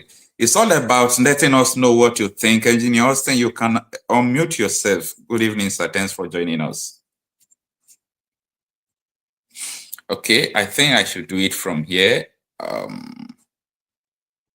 Can you hear me? Yeah, I cannot hear you. All right. Good evening, Mr. Kocha. Good evening, sir. Thanks for joining me. And I want to thank you for this opportunity. I am one of your followers, and I've been watching most of your program. And I want to say thank you for good work that you are doing. Thank you so much, sir. Thank you so much. I appreciate that. And I do not take it for granted. Have much to talk. Okay. All right. Then I only want to contribute the area where the program you first of all show when the Yoruba man were talking. Yeah. We were saying that it's not going to work. Yes, I want to agree with the man truly that Nigeria is not going to work. And Nigeria has not been working ever since we were born. I am almost 60-something years. I never experienced where Nigeria is working. No good road, no light, no good hospital, no education. In short, everything in Nigeria, nothing is working. And now that everybody understands that Nigeria is not working, the outsiders knows that Nigeria is not working and it's not going to work. The Igbos knows that Nigeria is not working and it's not going to work. Yorubas now saying Nigeria is not working and it's not going to work. Then I believe what we'll be saying now is the way out. Yeah. How do we do it? Yeah. To make sure everybody find his or her way. Yeah. I heard many people saying about how the outsiders, the Fullani, how they have been bringing trouble, creating problem in the country, which everybody knows. But I want to tell we Nigerians that how to deal with the Fulanis or outsiders.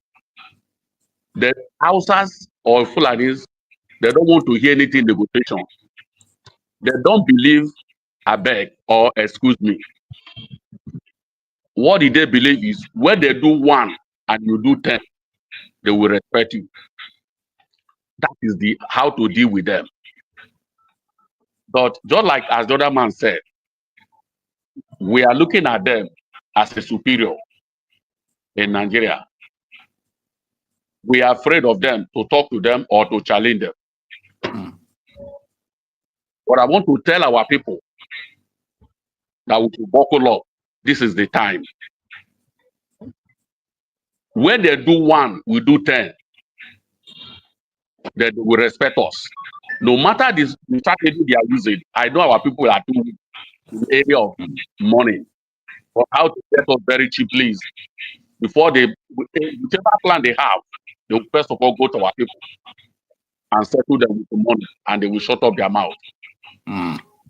So that's the area, that's how they are getting us very easily. But this time, I pray this Biafra of an issue. All Biafrans should buckle up. Get prepared. We are going to spend money. We are going to spend time. We are going to spend everything. And to make sure so we get this thing right this time around. So thank you very much. And God bless you. I reserve my comment. Bye-bye. Thank you. Thank you so much. Thank you so much. I really appreciate it. Let Yoruba go and rule Yoruba land. Let the North agree on who will rule Northwest. Let the Kanu rule Northeast. Let the Igbos rule the Southeast. Let the South agree. Then the temperature will come down. I will not want to be running federal election with 200 million naira form because I have to run from Sokoto to Ikotekpene. I will campaign as a premier of Western region where people know me and I know them. I know what they want. The Southwest want to bring all Yorubas who are Japan, bring them back to Nigeria. Nigeria is too hostile for the Yorubas now. Nigeria is a poisoned environment for Yoruba because we invested in education so much and we have lost all the human beings. They are developing. All right. Hello. Yeah, gotcha. I think that Mr. Chris from Anambra State. Yeah, you already know you have been following. Thanks for joining us. I've been listening to what everybody, in fact, I thank God for what is happening. Deliverance is happening, liberation is happening already. And it's as a result of what putting Nnamdi Kanu and then other people like you have been doing. Because one of the things that weapon that Fullani has before that they have used to cage Nigeria all this while is a kind of making people a kind of closing people's eyes and mind. That their trick, that their chameleon style. You understand what I'm saying? That they will be doing something you can never know that they hide under Hausa. You know, thank God for social media. That is why they are doing everything to stop social media. Because it's one of the things that they hate, is exposing them. You know, before, if not social media, all these things they are doing now, you will never know that they are the one doing it. They will hide under Fullani, they will hide. And there's no way you can prove, even if you are talking, you cannot prove it. They will hijack all the Nigerian media. They hijack everything. There's no way you can speak. There's no way you can open people's eyes. And that is why they are against education. You understand? They are against education. Naturally, whether people like it or not, if it don't happen today, it will happen tomorrow. Nigeria will divide. Already, the divide has already taken place in our hearts. For the Yoruba man to be saying that you understand, that shows that liberation and freedom from Fullani, because we have to be calling them, like I was telling somebody the other day, that I believe if you remove Fullani out from the equation, we can manage. You understand? If you remove Fullani, we can manage. The reason why I said that we can manage is that other tribes, they kind of, even though they have their own problems, but every other tribes are indigenous. You understand now? Every other tribe in Nigeria, all of them, they are indigenous. But the problem we have, and I don't know what happened to Nigeria even self, you now take the key of your nation, of your country, and hand it over to foreigner. Fullanis are foreigners. At least, and it's not something that happened long ago. This is. Are you there?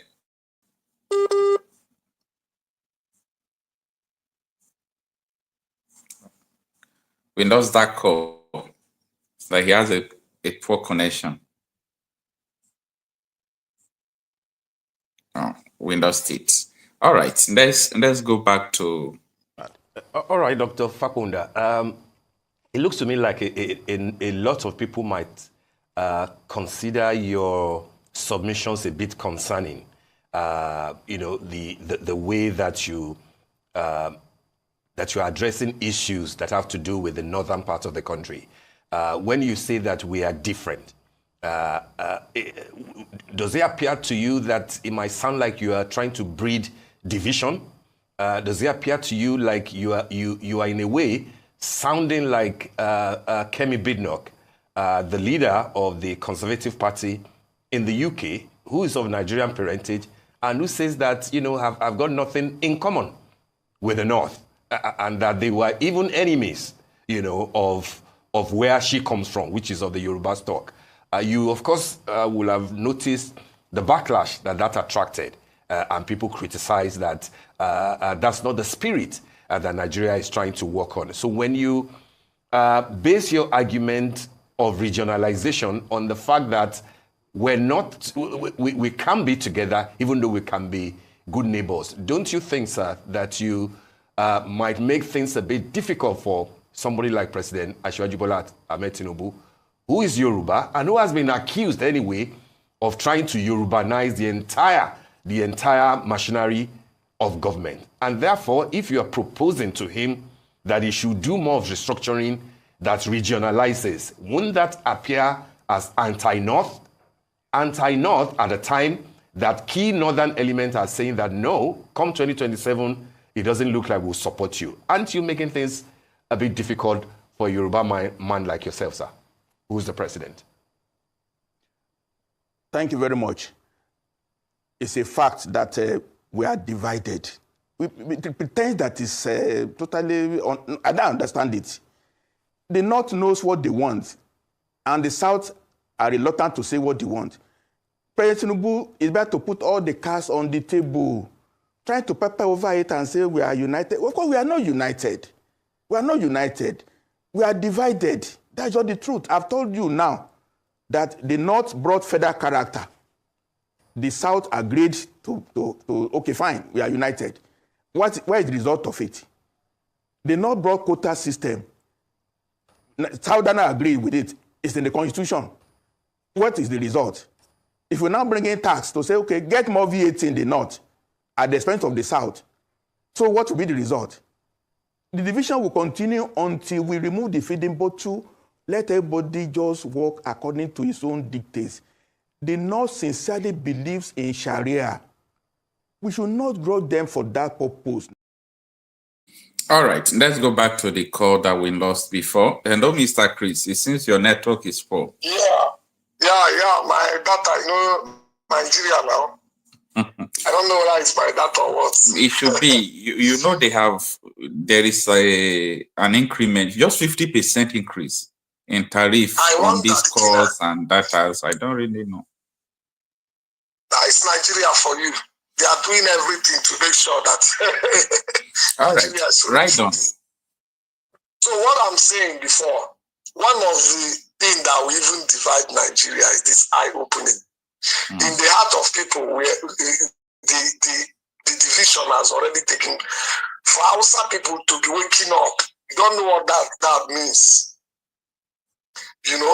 So I believe that by the time Tinubu, like what that man is saying, that if after Tinubu, that Nigeria will be very hot for even Yorubas. And that is true, because Fullani, they never believed. In fact, I'm beginning to thank God for not allowing, even though P2B is my brother. Because if it's P2B that is there now, these Fullani people will still be doing their cover-up. You understand? This one, the reason why this one is not giving them mouth, giving them this one, they don't know what to do against that. This one, they don't know the card to play again. Before, if we were to be a Christian that is there now, they will start playing religion card. But this one, they are for Muslim. Fulani man is the vice. And Yoruba man, because if he were to be Igbo man now, that is P2B that is there, the P2B will be doing everything to make them happy, because if you want to do something, they will turn it the other way around. Like this thing now that is going on about region, going back to region and concerning tax. If it were to be P2B that is there now, they will have started changing it to P, because P2B is from Igbo, you understand? They will now start bringing in, because it's a Biafra that is doing it, because for this one, you cannot say it's Igbo, because that is the card they normally play before.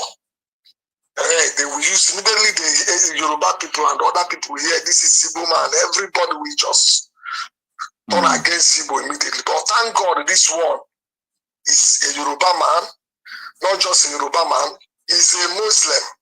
If it were to be P2B now that told them, during P2B now that they stop this Sharia of 18, people will be saying they stop it because P2B is a Christian, or because a Christian is a president. So God knows what he's doing. And I believe by the time before Tinubu will finish, I don't know, maybe Tinubu might be the last if he continue like this. Unless if they can allow this region, what that man said, for everybody to go on their own, but we still become one. But I know Fulani will never allow that. They will never allow that. So I believe from day one, we have never been one. Nigeria, when you talk about Nigeria, the only people that is benefiting it more is Fulani. Yoruba is just crumbs. Yoruba is eating crumbs. They are just giving Yorubas crumbs, using Yoruba to do cover up. But they know what they are doing. They know. There's something that man said that caught my attention very well. The man said that you cannot go to abroad and see a Fulani man there. You cannot go to other countries and see them doing very well. Even if you see them there, it will be under Nigeria government. Either that Nigeria government send them there.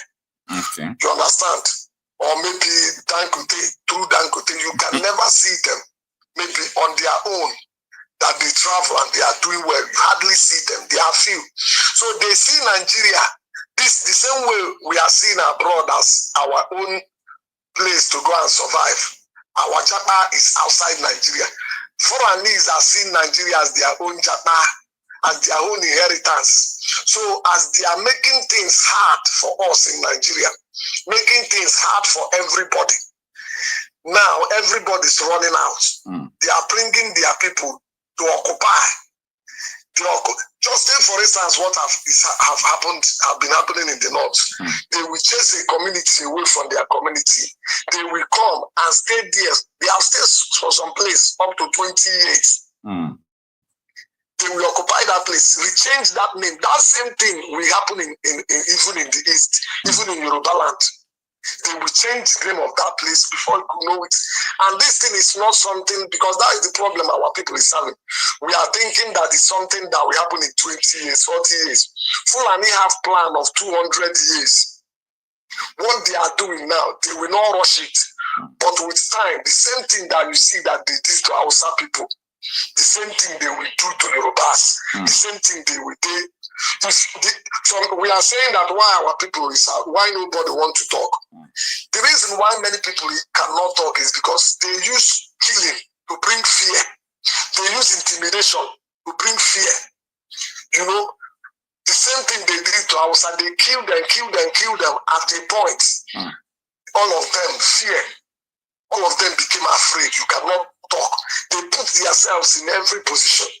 But thank God that today, people's eyes are opening. It's remaining our politicians. And I believe by God's grace, one day, even the Hausas will be the one that will chase Fullani. If you remove Fullani, I'm not saying it because I hate them, but looking at the way they operate, they are not with Nigeria. All their plan is against Nigeria. Like, take for instance, this reform, tax reform. You find out that every other people, middle belt accept it, the south accept it. It's only Fullani, majority people that is kicking against it is Fullani. Why? Because they are the people that don't want Nigeria to be good. They know that if this thing work out, it will make them not to hold on to Nigeria again the way they have been holding Nigeria before. So that is why you hear them shouting. And whenever they want to do this kind of a thing, they will be calling, oh, not. But why is it that even as they are saying not, most of the positions in the north is Fullani? You come to mosque, the whole emirs and the whole, what are they calling these people that used to preach at the mosque? Imam. All of them. Imam, all of them, Fullani. So you find out that strategically they have been planning all these things. Hey, if we don't do anything, if Tinubu finish and finish, even if it's in 2031, no matter what Tinubu may have done, they will start it again and we will go back to square one. That is why we cannot continue. All right, sir. Continue with them is death to everybody. God bless you, my brother. Thank you so much, Mr. Chris from Anambra State. I really appreciate you, sir. Thank you.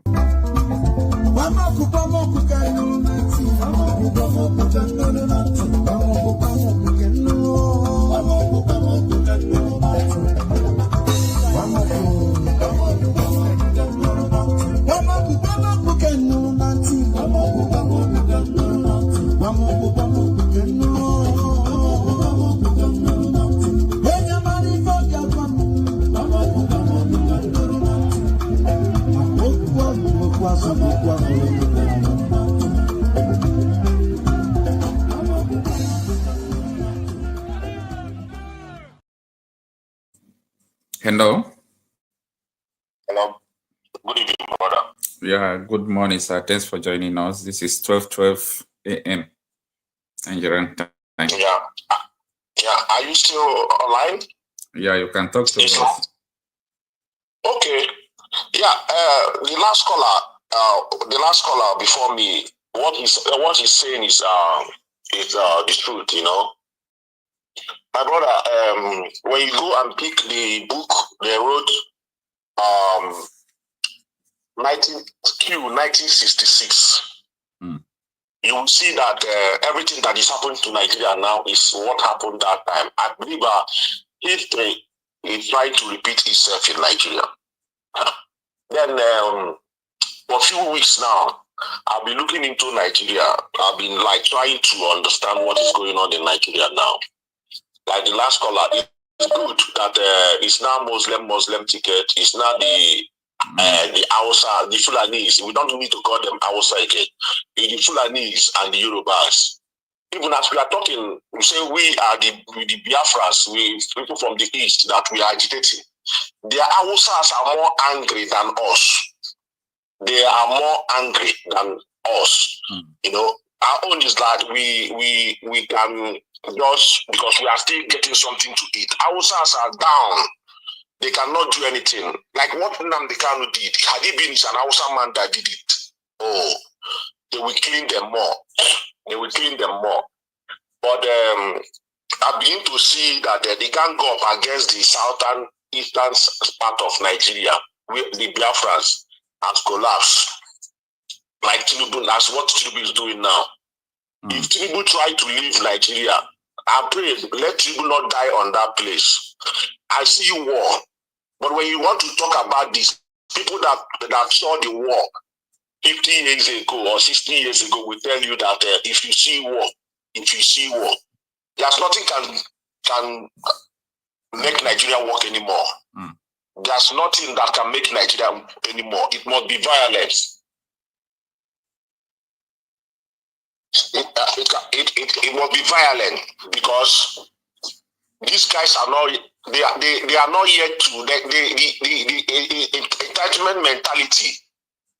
You not go away from them, because this is what they have been enjoying since 1953. So it will be very, very difficult. Then another one is that all those veterans that fought the war, that use those slogans to keep Nigeria one, is a task. Babangida, Obasanjo, Buhari, but it must not be. It must not be violent now.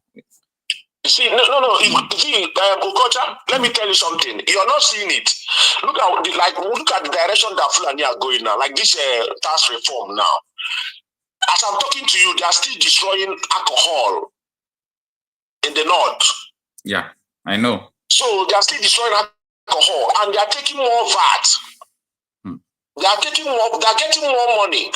They have the biggest local government. They have the biggest states. They have so they are the ones benefiting. Like this guy now said, Imam.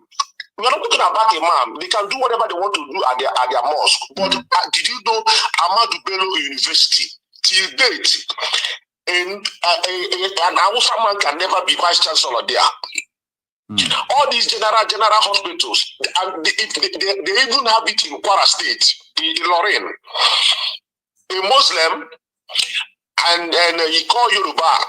They never allow him to be a medical consultant, director or what in a general hospital in Lorraine. I'm telling you, go to Yes, the man confessed by himself in one program.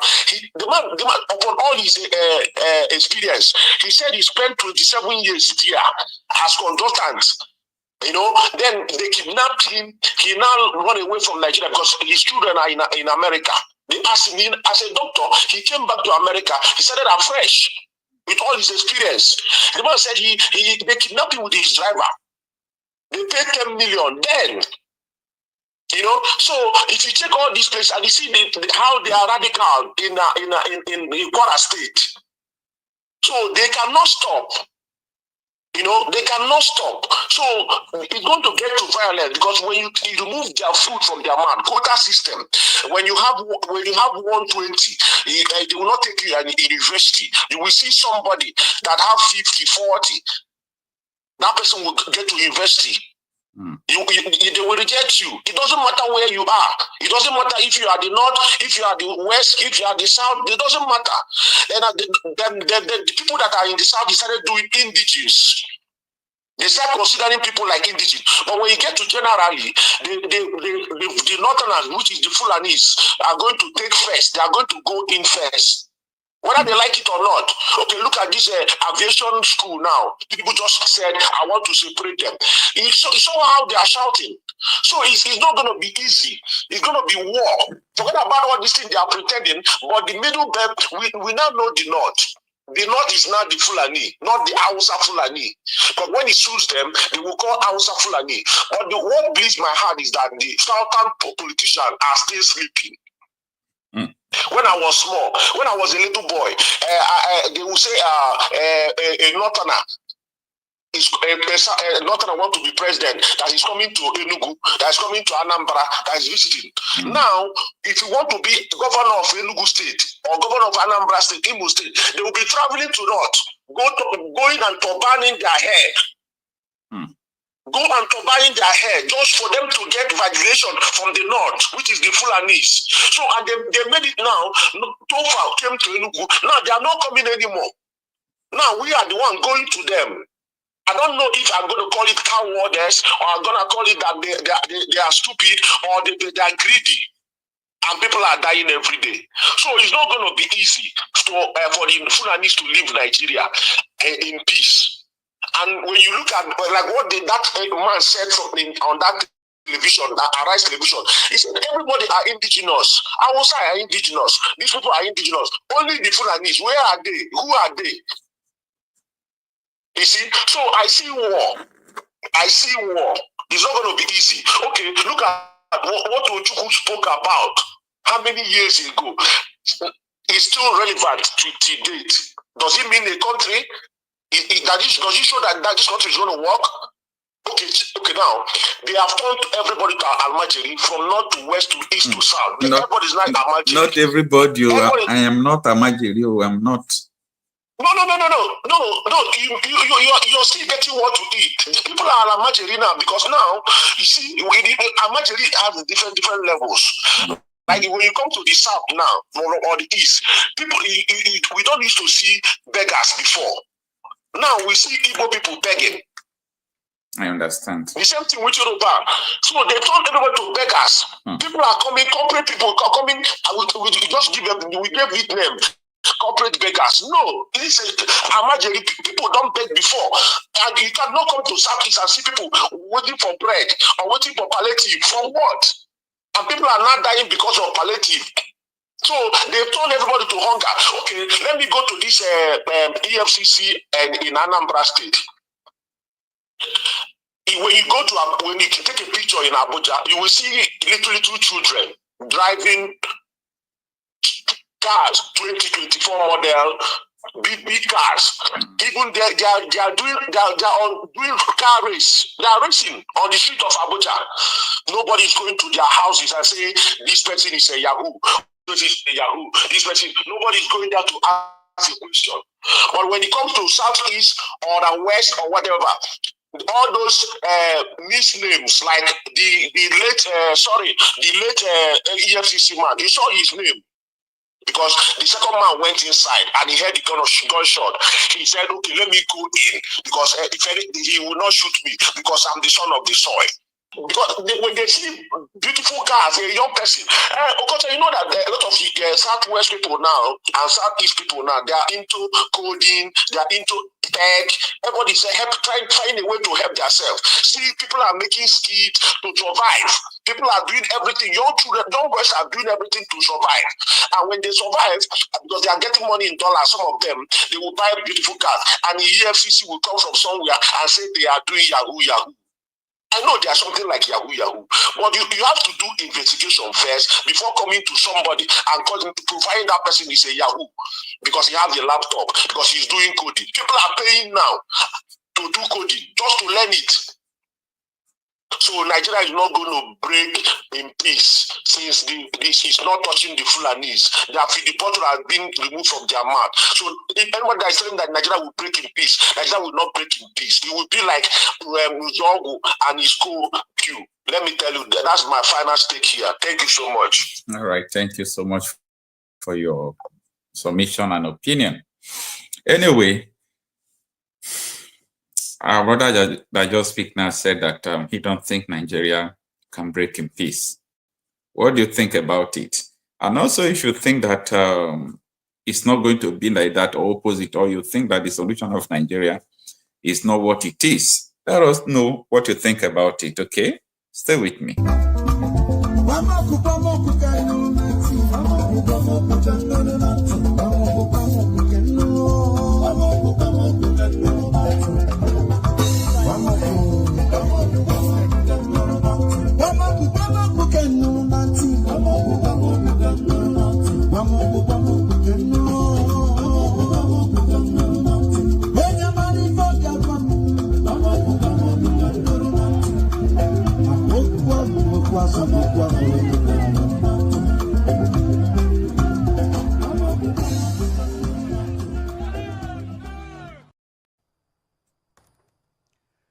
There are so many issues on this matter. The first foundation to lay is that Nigeria is not a united country, despite all the pretenses.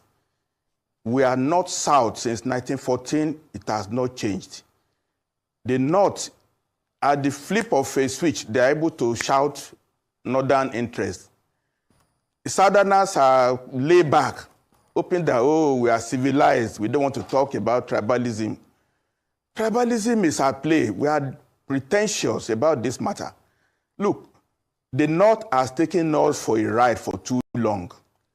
They foisted federal character on Nigeria over 40 years. They foisted quota system over Nigeria over 40 years. Have they benefited from it? Only the tiny clique in the North is holding the whole country to ransom. It's enough time for Nigeria to wake up. We are not together, not plus out. Now they are talking the elite, the few elite in the North.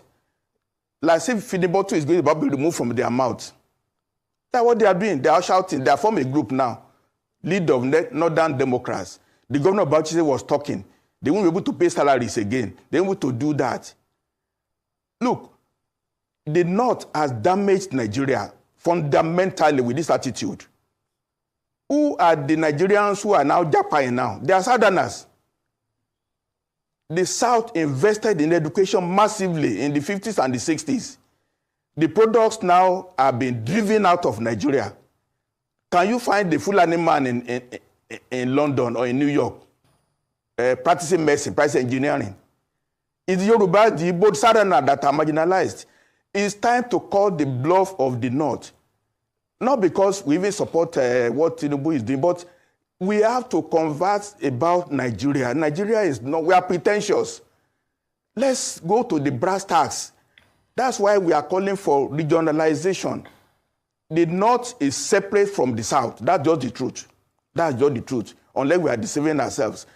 There are many issues about the tax reform. Look, the president is not focusing in the right direction. Just one item alone, inheritance tax. The North has a different perspective on Sharia. The Southwest have different customs. The East have different approach. By trying to do a unitary tax system, when we are all having a different flavor of life, is that not a voyage to nowhere? Tax bill is not the reform that we want. The country has to be reorganized and let all of us live separately, but as good neighbors. As good neighbors. We are different. It's just a fact. We can gloss over it from here to eternity. Let me just stop there right now. All right. With this, let us return to our brother in the house, Mr. Jude. If you don't mind, you can let us see your face by on your video, on your camera. You can turn on your camera so that we can see you.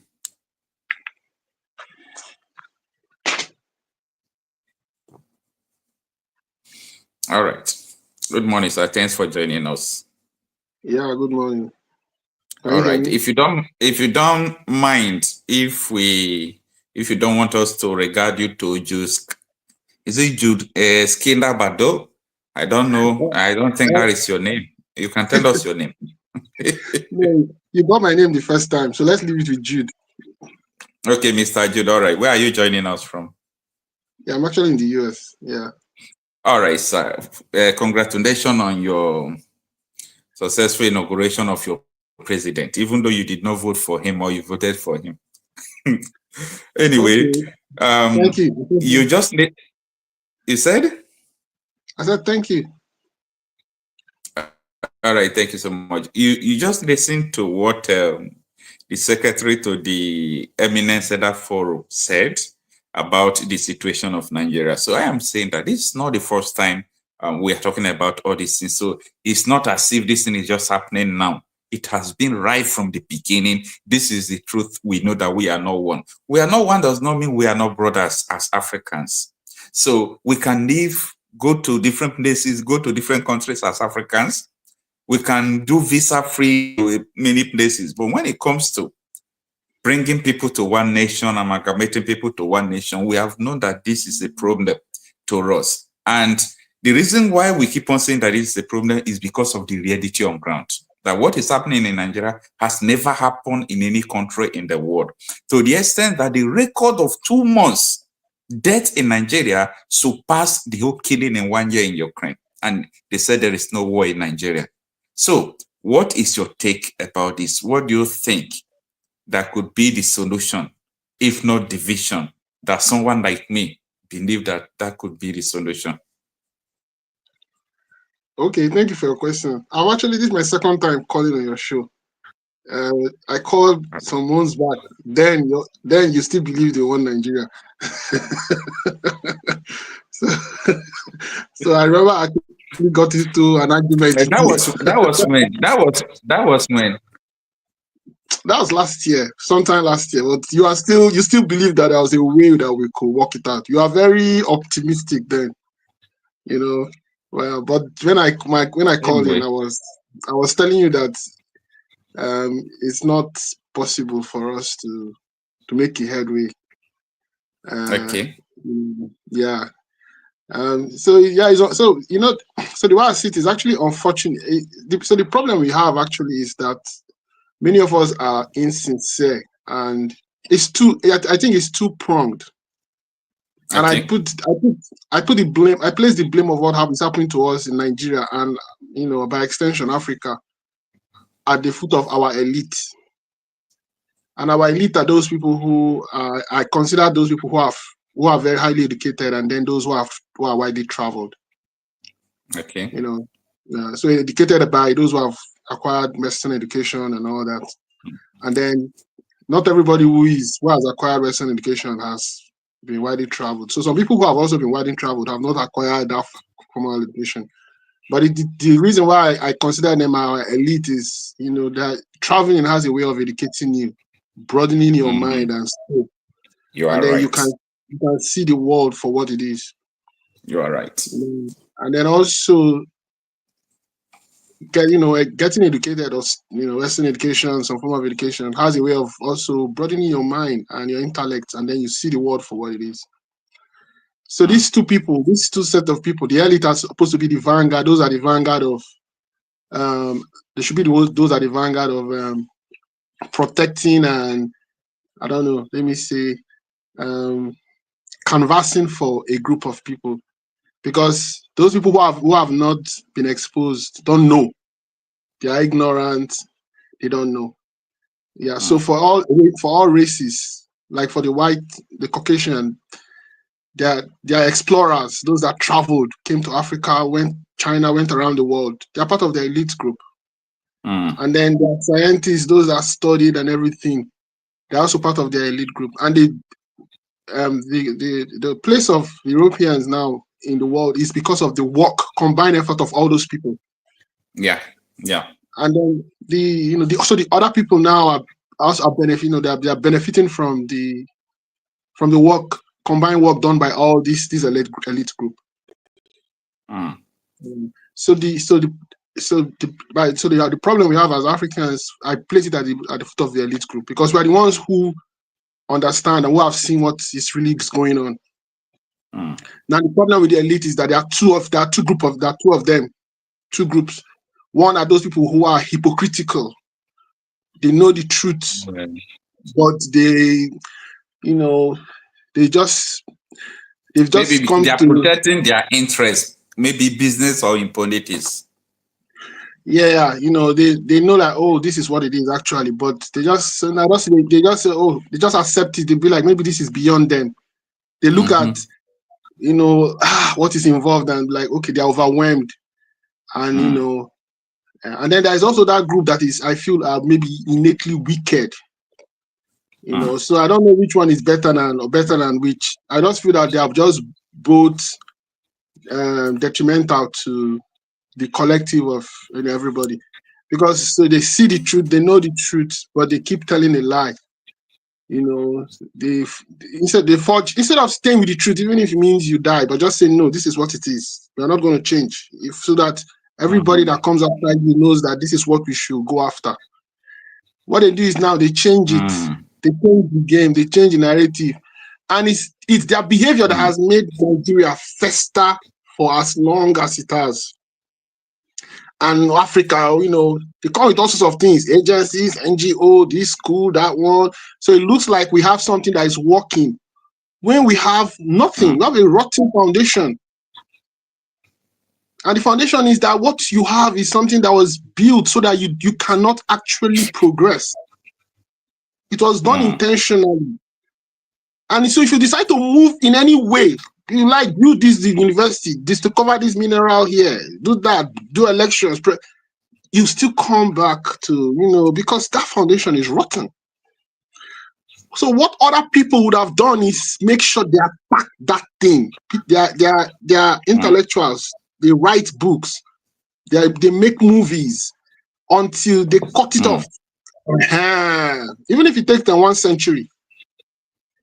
And then once they fix that problem, then they can now make progress. But what we have done is we've shied away from the truth. We've altered what it is, and we are chasing other things. And that's sickness. Now it's not even the problem is that the sickness is not static. It's worsening every day. Yeah, you know, from somebody that maybe from someone that was on that was just going to see his doctor. Now he's in coma. I'm waiting for waiting for the for the funeral, because the truth is that since this is a competitive world, those people who are competing against you are not sleeping. So as you're not doing anything to get out of the mess you're in, they also have their 1,000-year plan. And they will keep doing what they can to make their people better, stronger. And if they keep making their people better and stronger, your own people now will keep being weaker and weaker and weaker. Only God, you know, it's just like God's special grace that we are still surviving. Like, all right, quickly with this question. Yeah. Do you think that with the situation things going on, what do you think that will be the nearest possible solution to this? Because the Southwest now, we already have two groups. One is advocating for Yoruba nation. One is advocating for referendum and regionalism. In Biafra land, you don't even talk about any two other things. You already know. Everybody in the world knows that these people have left. Mentally, they have left. In the North, the Hausas are still agitating. In the middle belt, the agitation is just getting more higher and higher. What do you think that could be the quickest way out of this mess? Well, see, now let's say we had I don't know, let's say miraculously you get a good I'm looking for the correct word. Let's say miraculously you get a true Pan-Africanist. Okay. When I mean is a Pan-Africanist that comes in, and when I mean Pan-African, I mean someone from one of the tribes that comes in and sees the problem for what the problem is, and is not full of hate for maybe one ethnic group and looking for how to jeopardize their standing or business or whatever, their progress. So one of the that would be one of the ways. Say if the next person becomes a leader, then that person will have to liaise with some superpower, and then be able to convoke a call for a referendum, or some form of a way to be able to peacefully, as we can, split the country apart. That's what I'm saying. If that was possible, but that I don't, you see, the problem with us is that the game we are playing is that whenever the power comes to your ethnic group,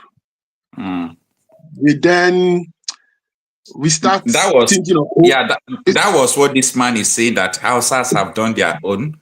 The North, he didn't say Hausa, the North has done their own. When Buhari was there, he took everybody from the North into power. Now Tinubu is there now. Everybody in Yoruba is there. That tomorrow, other people will still come, and that we can't continue like this. Yeah, we are but building the question is this: don't blame them. The way Nigeria is structured, if you study the theories of tribalism, you will see that they are doing the best thing. If Tinubu don't use someone from Yoruba to do chief of staff, chief of army, chief of all those things, before you know, they will remove him. There is no doubt about that. They will remove him out of that system. And don't say it's not possible. So because of fear, because they know that this country is not one, Nigeria is not one, is this because of fear they will use their people to do the whole major position? It's because of fear. They understand that this country, anything can happen at any day. So that is why when you look at the whole top positions, it's Yoruba people that are occupying it. The people he trusted. Now, when Buhari was on seat, Buhari did the same. The whole thing was to the North, the people he trusted, because he was afraid of Nnamdi Kanu then, and a lot of people, things was heating up. So he don't mind using his own people who can defend him at any day, at any time. So that is the situation that clarifies what we are saying, that we are not one, even though we are brothers as Africans, but we are not one. Yeah. So you see what the answer to, but you can, let's say we want to peacefully go our way. You see why we cannot peacefully do it is because of the external factor. Influence. Because this was already what they attempted to do in Aburi. Yeah. When Ojukwu went to Aburi and sat with Gowon and the other, that thing was like, that was an attempt to generalize that not, you can't get anything better than that. These were young military officer guy, and they were doing it under the supervision of another African, another so-called brother in Ghana. And despite everything they talked about, everything, and so look at this scenario. So there are two, you can have a need for a call for, let's say, regionalism when in the time of peace, and then you can have one at the brink of war. Now theirs was at the brink of war, which made that meeting very, very, very, very crucial and very important. So even though, despite the fact that they did that and sat down and agreed and said, okay, we don't want to, we've killed enough people, there's enough bloodshed, let this thing not become larger than it is now. And they all agreed and signed and said, okay. But once they left there, it fell apart.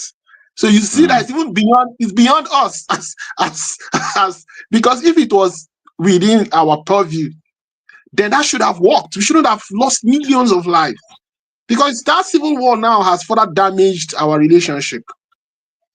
And even when we say one Nigeria, that if we split and go, look, there's a lot of repair that has to go on. We can even split as nations now and go into wars for thousands of years. Because of, there's a fundamental thing among Africans, which the outsiders have understood. We are not very good at dialoguing. We are not very good at strategizing and projecting. Like we can, instead of choosing a solution that will last, like what Tinubu is doing now. This thing is, the most he will stay is 8 years. I get your point, what he's doing, but how's that a solution? So you end up now stoking deeper ethnic hate, and then once you leave, the other people come with revenge. And it's not just only in Nigeria, it's what is going on all over Africa, different way, different forms. So that's the problem we have as dark people on black as some as around Africans. Being able to dialogue, being able to project, being able to look and say, okay, this is good for us now, but what if in the long run? And many of us actually don't think as like Pan-Africans. Most of us just think about our tribe. That is a very big weakness. We just think about and when you go to the tribe, depending on how you push us and what our motivations are, we pander to a sub-tribe. You see what I'm saying? So even if you come among the Yorubas, the so-called Yorubas, some of them will now go and be almost this, almost that. And it can happen to Igbos. It can happen to Northerners. You have that susceptibility. And also Igbo, they say Abakaliki and this and that. Exactly. Yeah, a lot of it is, I hate to say this, but I would not like to, a lot of it is intellectual, collective. That's why we are getting it very wrong as Africans, because we have so many groups with different intellectual, I don't know, because of our religious and cultural backgrounds, the way we think of oppression and progress is very different. Like if I ask you now, what is progress? What is progress? What is your legacy? What do you want to leave? It's different from what somebody from maybe the north or somewhere else will think. It doesn't necessarily mean your own is correct or what the other person is correct. But the fact that they are very different means that you cannot. Then you're sending the same people to go and vote for somebody when their thinking is diametrically opposite. One will pick the other person. The other person will, yeah. It's all right, sir. Yeah, thank you for let's get back to. Yeah, thank you so much. Let's get back to the WhatsApp call and respond to some calls there.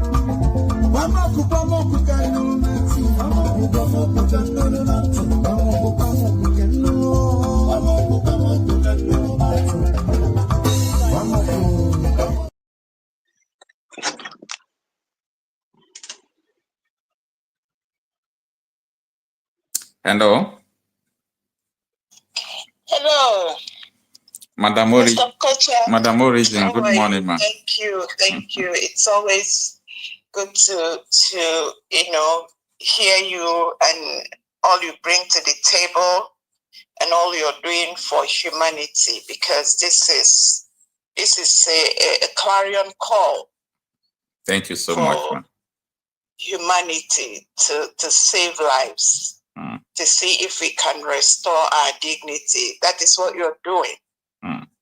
Because when sanity comes and people come to understand what is going on, to be honest with you, there will be a reset of the mind. Yeah. I want to thank Jude. Is this Tyler with a long name? Mr. Jude. Yes. With his insight in what he said, and also I think he said he's secretary to Eminent. I don't know the guy that was highlighting on regional, and all of those are good ideas. We Africans, we don't lack ideas, we don't lack intelligence, but we need to really find out where the rain started falling on us. Until we find that, and I hear a lot of times, people, we have been so, I call it reverse intelligence. They played what I call reverse intelligence on us, that, it is how the easiest way to kill a man is to let him believe what he is not. And that has really destroyed the typical African man. I talk about where I come from, which is Igbo and Biafra and Nigeria. Now, I want to tell everybody that is here, please.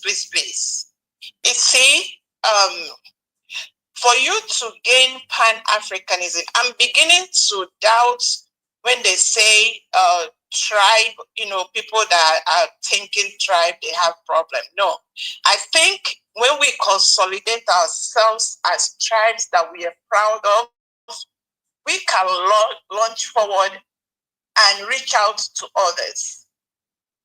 I use Igbo tribe as an example. And I keep saying this over, I talk from what I know. I don't talk from what I don't know.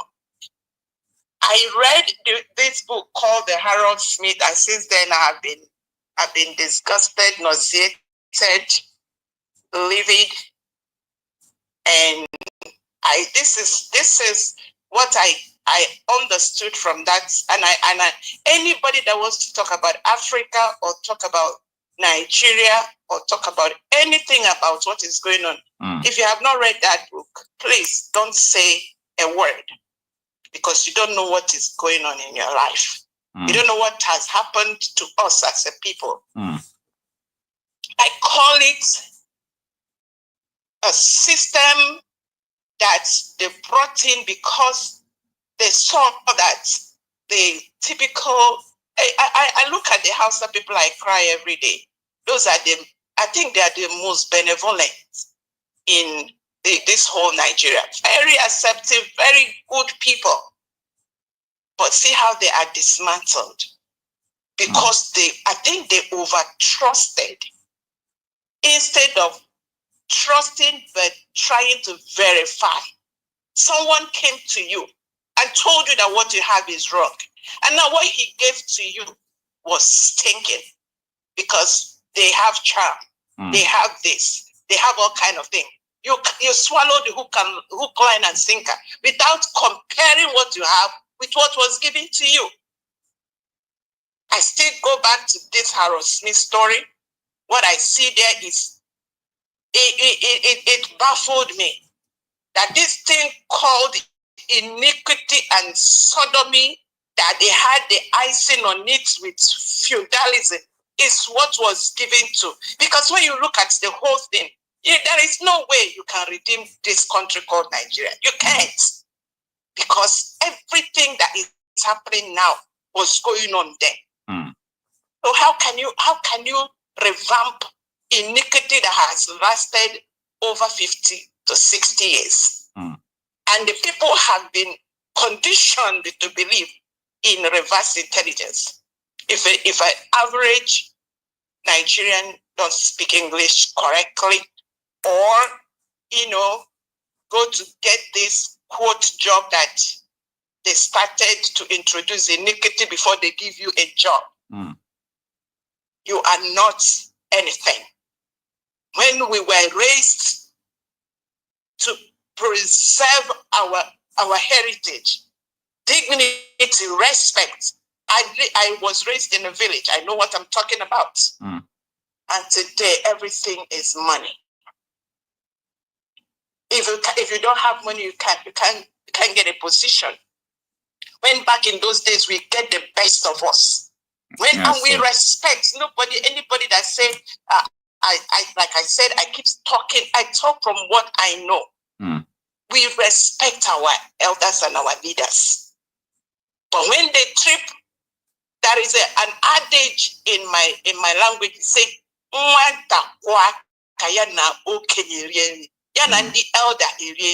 that means they respect up to children. If you are a child and you're able to prove yourself, they respect you. That is how deep we respect.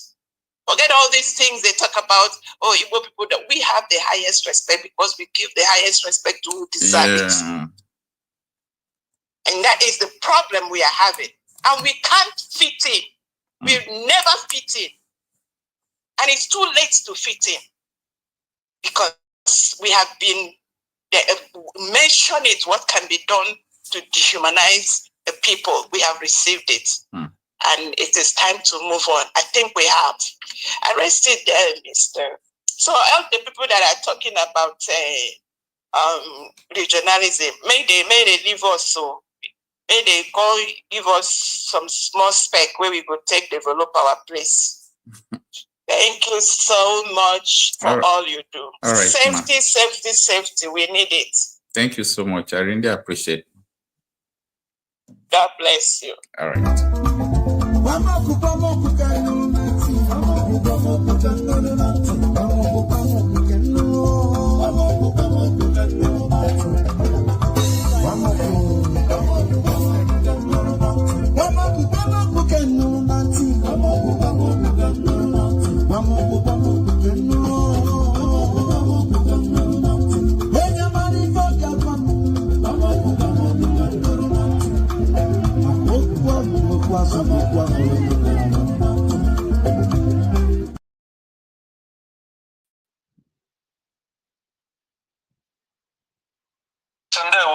Yeah. Good morning, sir. Thanks for joining us. Yeah, my name is Felix Ochiaboto. All right. I'm calling from Fort Worth, Texas. All right. Thanks for joining us. I'm enjoying your program on a daily basis. I love your program so much. In fact, I sleep with it all the time. Okay. Keep on doing a good work. Thank you so much. Just 1 minute. For those people who are calling normal call, please kindly call WhatsApp call, okay?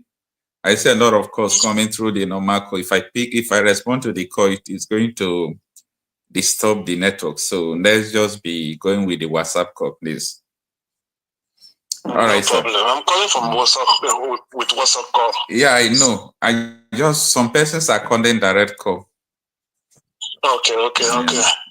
I just want to add one or two things in regards to your program. It's time for our people to get up and do the right thing. We don't have to wait for the so-called governors and whatever people who are working under the government. Okay. Our people, villages have to gather their peoples, form groups that goes into the forest and comb the forest from time to time. They will never defeat us. This is our land. We will never accept anybody taking our land. Coming to the issue of people coming back home to invest is not possible because anywhere where there is insecurity, it's very hard for somebody to throw away his money. I know how difficult it is to get money. I work for my money. But if things are okay in our place, you will see a lot of people who want to invest in the East. A lot of people would like to invest in the East, including me myself. Okay. I have farm back home in my village. Okay. I cultivated cassava, almost 70 plots of land. Wow. Cassava this year. So I'm doing it just to help our people back home. But the other way around is not safe. I know my area in Abia State. You dare not come there with cattle in my area. The whole of Old Bende Division. We ban cattle. You can't rear cattle in our area. So it's a little bit safer that area. But I wish the whole Igbo land would be like that. Yeah. All right. I really understand the level of insecurity that is carrying, the investors away. But nonetheless, there are still places that they can invest, and there are still some investors. I do not deny the fact that we have an insecurity problem that is driving out investors. But I think there are still some things we can still do. And there are so many places that this insecurity have not touched, okay? There are places that it is not disturbing that much, but the community, the local government is handling it very well, maybe because of their traditional rulers and so on and so forth. So it depends on the kind of investment anyway. If it is something like bottled water companies, if it is something like agriculture, if it is something that even setting up a television, a hospital, all these investments, places are there in abundance in Biafra where you can do it and do it successfully without any disturbance. I know, that's why even people like us are one of the people who are agitating that every woman should invest back home. Yeah. I'm one of those people. I don't even travel down to Lagos anymore. Yeah. If someone don't have where to invest, they should come to my village. You can imagine last time I was back home, last October. I flew all the way from Qatar down to Port Harcourt, and then from Port Harcourt down to Omoaya, to my village. Wow. So I don't want anything to do with Abuja anywhere aside Igbo land. I can do whatever thing I want to do outside Igbo land, just within Igbo land. Anything outside Igbo land, I can't. It's time for our people to wake up. Akurolo, that's where I belong now. And I want every Igbo man to have that thing in their mind. Wherever you make, whatever money you make, you don't buy a house anywhere. Just build in Igbo land. It's not going to get lost. Nothing will happen to your land, happen to your property anywhere, so far as it's in Igbo land. That's where I believe. That's what I believe in. You know, it's not bad. That is right. That is right. That is right. Thank you so much, sir. Yeah. Continue doing the good job. We like people like you. If we have any support, we will support you. We need people like you to keep on speaking up. Thank you so much. I love your program. Keep it up, my brother. Thank you, sir. I really appreciate it. Yeah, have a wonderful day. All right, sir. Okay, bye. All right, let's turn to the screen. Mr. Nicholas, good morning. Thanks for joining us. If you don't mind, you can turn on your camera so that we can see you. Hello, are you there? All right. I don't think he's still here. Maybe he tuned in and started sleeping. It's already night anyway. All right. Let's go back to our WhatsApp course. Stay with me.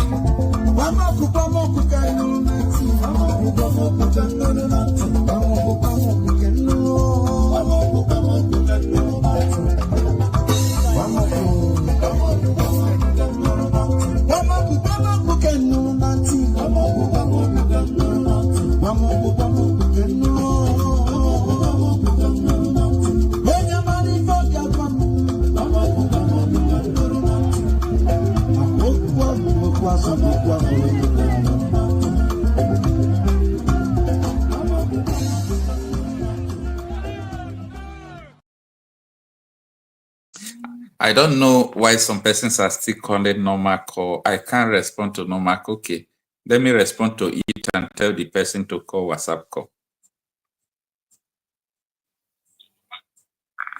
Hello, you can call on WhatsApp call, please, sir. Oh, Coach, how are you? Yeah, call on WhatsApp call, not on normal call. You will disrupt the internet. Okay. All right. All right. Thank you. Anyway. Let Yoruba go and rule Yoruba land.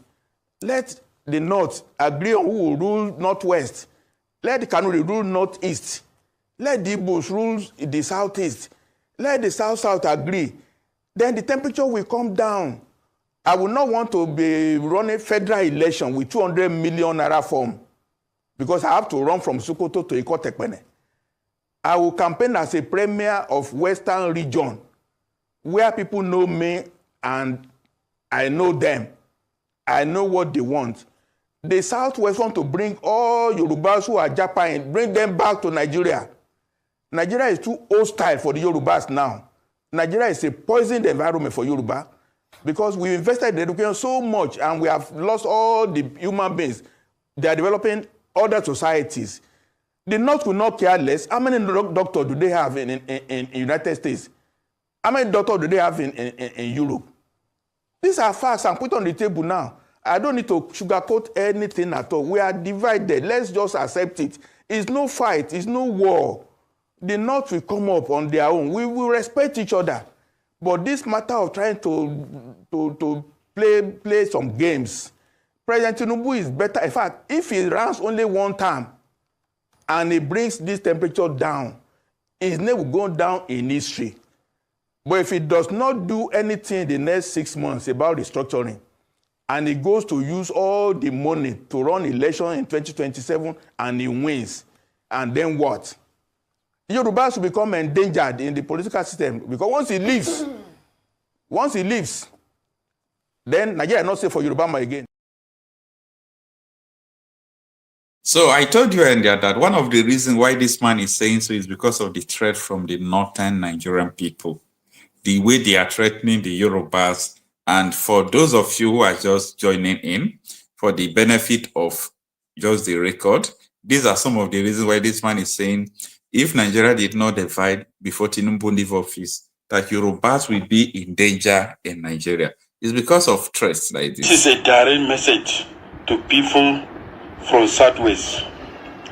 They have been calling us Northerners all sort of fouling names, that we are parasites, that we are useless, that they are going to teach us a lesson 2027, that even if Tinubu excelled to become the next president of Nigeria, that they are going to bring somebody from South, not the North. Maybe they have baby mentality. They don't know the North. They don't know our history. One state in northern Nigeria is equivalent to the whole of Southwest. My lecturer once told me something. My Calabar lecturer once told me something. He said, never ever in your life trust a Yoruba land. He said, if a Yoruba man shake your hand, he mean maybe or no.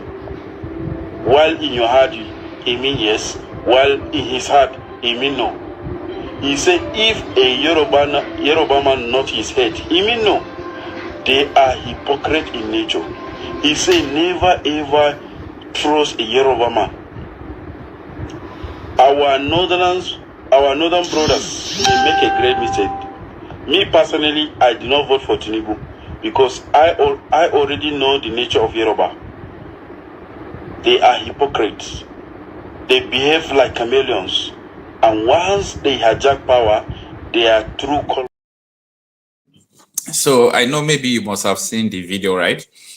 So this is the reason why that man is saying that once Tinubu leave, that Yoruba people will be in danger, that they should divide Nigeria. Anyway, let's return to our WhatsApp call. Hello? Hello?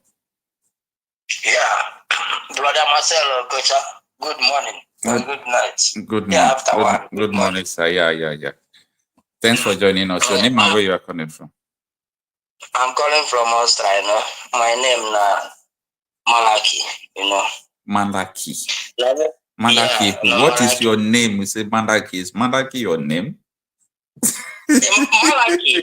Malaki is my name, Ejike. Now you talk. You know, if you talk your name, I will know exactly where you are coming from. Which one is Malaki? Okay, my name is Rumba. So now maybe the guy, maybe some months far back, where they tell you, say, where you there, you must until you support Biafra. Now you go make me subscribe you, but later I see say you come go the direction because that is the only way. No, not subscribe, but maybe tomorrow now I will still tell you the truth that we heard you. I have subscribed because I know I see say you there steady. You know, there's something where our director teach us about it. So he's in his last preaching before he go to the kidnap him around 2021. He gave a message where he said, he know the lament for this message where they send us. Say they prepare us for what is about to come. After I don't meet this Igbo flag for America. Because me, I stayed from my 12 years to Kaduna. I stayed the whole north apart from Sokoto. More than 13 years. There is no place in Nigeria where I know travel apart from Sokoto and this former president, good luck them place. Because Sokoto na country na state where get Sharia since even 80s. For Nigeria, you can't drink beer anyhow. As of then, you get where they call Mami Market. So this one now, where they carry now, where they bomb everybody, Boko Haram, it started in Nigeria 2000 2001. In Kaduna, we are the witness of these things we all they see. So after I reach Lagos, I can say that as long as we are Nigeria, you are hypocrisy. Because no Nigeria love Nigeria.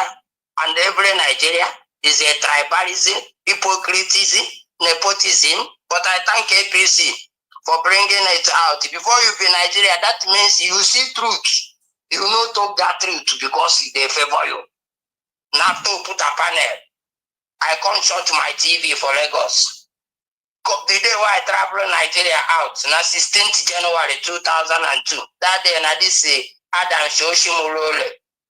They do labor, blah blah blah. You know this level. Every organization in Nigeria na criminal. Na boys say here, na boys say here. If you did here, they lodge you. You don't become somebody. You go enter politics. So that time I think this man now one collect man we going to fight Obasanjo because I hear Fullani say Obasanjo na Ebuka, the man will change black to be white. So the fact is that as long as Nigeria, that name is concerned, because Nigerians are emphasized, that name Nigeria, where my dialect to say na people where they drink on top of water compost for us. Say country, now God they give country name, not be human being. So as long as the name Nigeria is fake, everybody who is in Nigeria is a fake. And these people where they come sometimes concern Akurono. Me, I know be tribalism, but I hate Yoruba life. I dey hear outside, no one hear Yoruba. Because of their net of their hypocritical way. Since Lagos, what do you mean by hypocritical way? And why do you say Yoruba? Why do you generalize? Let me explain to you. Yeah. I like APC because APC bring every color Nigeria have been hiding out. No, you see Fullani man be a kind of man as you see them. If you come to terrorize you, you prepare yourself very well. Attack and back. Ingo, relax. No, say you prepare. Be like a Jewish man versus other this people religion. Their religion where they kill us. So hence you prepare for Fullani man. You can't no say there is no place where they sabotage you. You do ready to die with and whatever you want. You know, being knife be this, now your own be this. Fullani man go relax. You would and feel stay. But you see Yoruba man, not be every Yoruba, but especially all these Yoruba Muslim. Like the kind of people you will never know their face in this earth. As they there with you, they sing for you music. They there outside, they plan what you go kill you. They please you like say be a friend. Is it? You go there, you vanish. What about the Igbos? For now we get Sabon and me. They want to tell you because I they land up for them. That's why I like since Nnamdi Kanu come. Everything in Nigeria has been open up. We get a brave people where because I never believe say the same woman like money like this, but I see. So that is an indication. Yes, my brother. Wait, that is an indication that in every tribe you will see both the good and the bad and the ugly. That is why Nigeria must divide so that people go start managing their own bad people and their good people. Now so Australia, Slovenia no reach 2 million. Slovakia now 1.4. If we divide our Biafra go, we go to manage our criminals.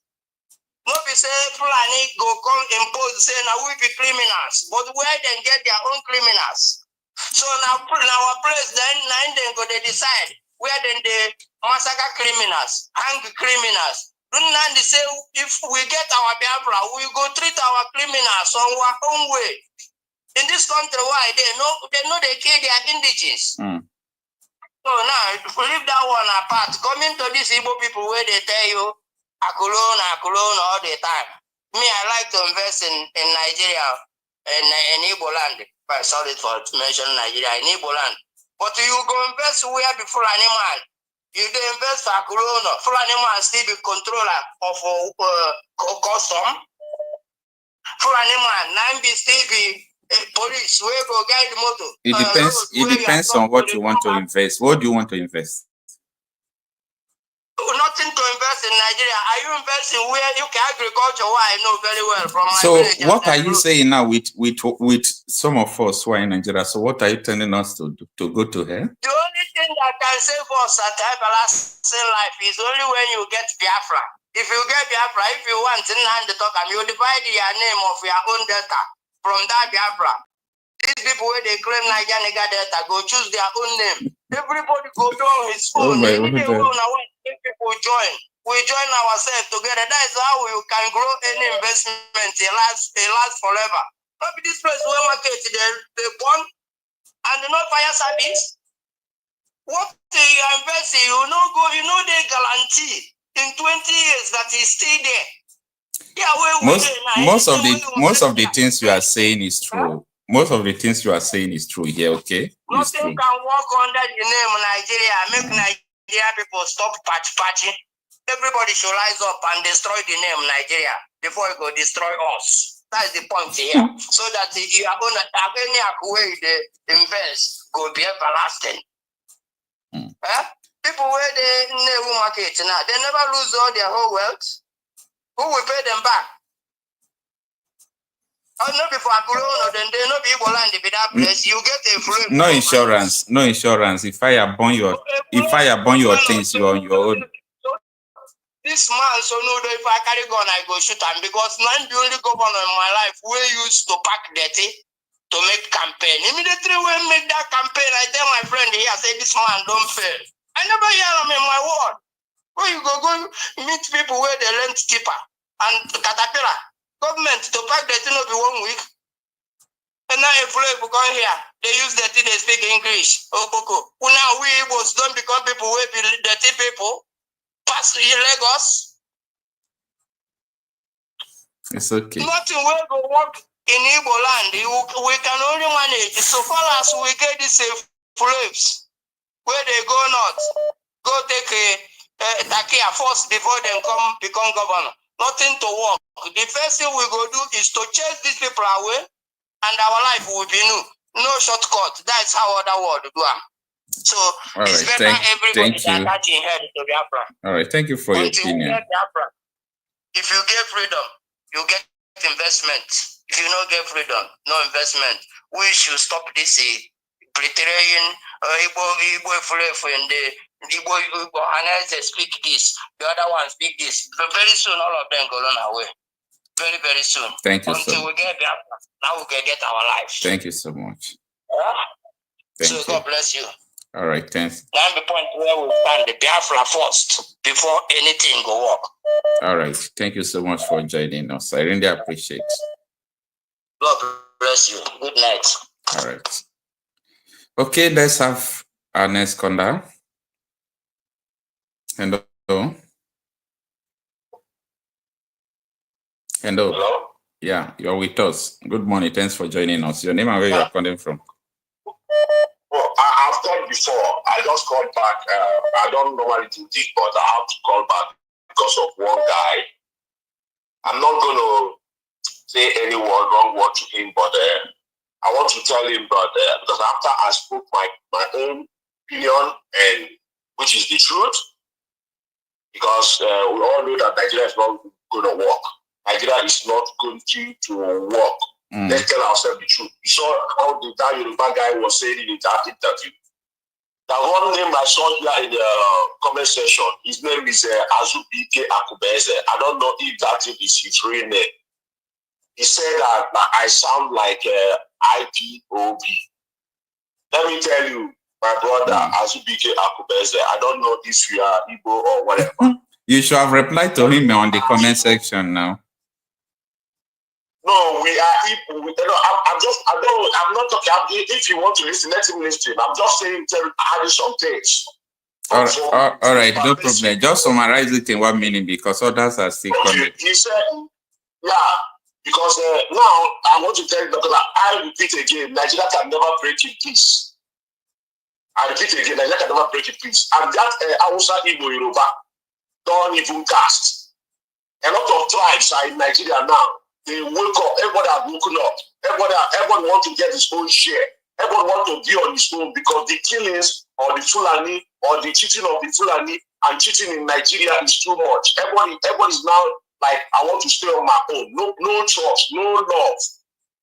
Understand me? So if I sound like ipob, this is consciousness because what they gave us 1967 can never go away. Just like when Nigeria shouting up NEPA. If you can see a 2-year-old baby in Nigeria, you will shout up NEPA.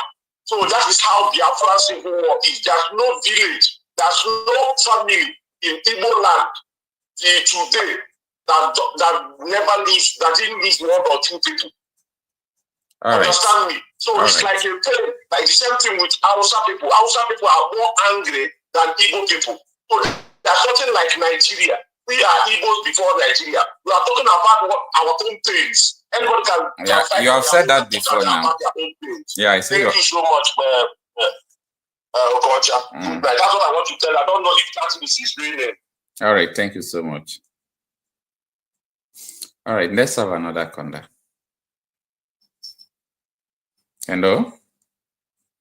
Hello, yes. Yeah, good morning, sir. Thanks for joining us. Okay, yeah. Hello, can you hear me? Yeah, I can hear you, sir. Your name and where you are calling from?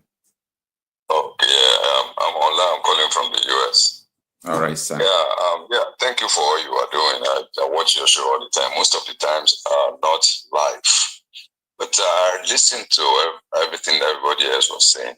And I pretty much agree with them. Initially, when Nnamdi Kanu started, initially I didn't buy into it. But after I watched 2 of his videos, I knew that was the guy started the revolution that Nigeria needs. There was a video that went viral. I think it was a BBC interview. The man's name was Harold Smith. Okay. I think everybody needs to Google that video and go and watch it. It's about the history of Nigeria, how the first election in Nigeria was rigged, the role that the British played, the template that they left for the Fullani that they are still using today. So what they did, according to that man, was that they played the tribes, the regions against one another. And at any point in time, whatever political party you have or anybody you have in power, they made sure that one tribe is played against the other, while the Northerners always maintain the vantage point.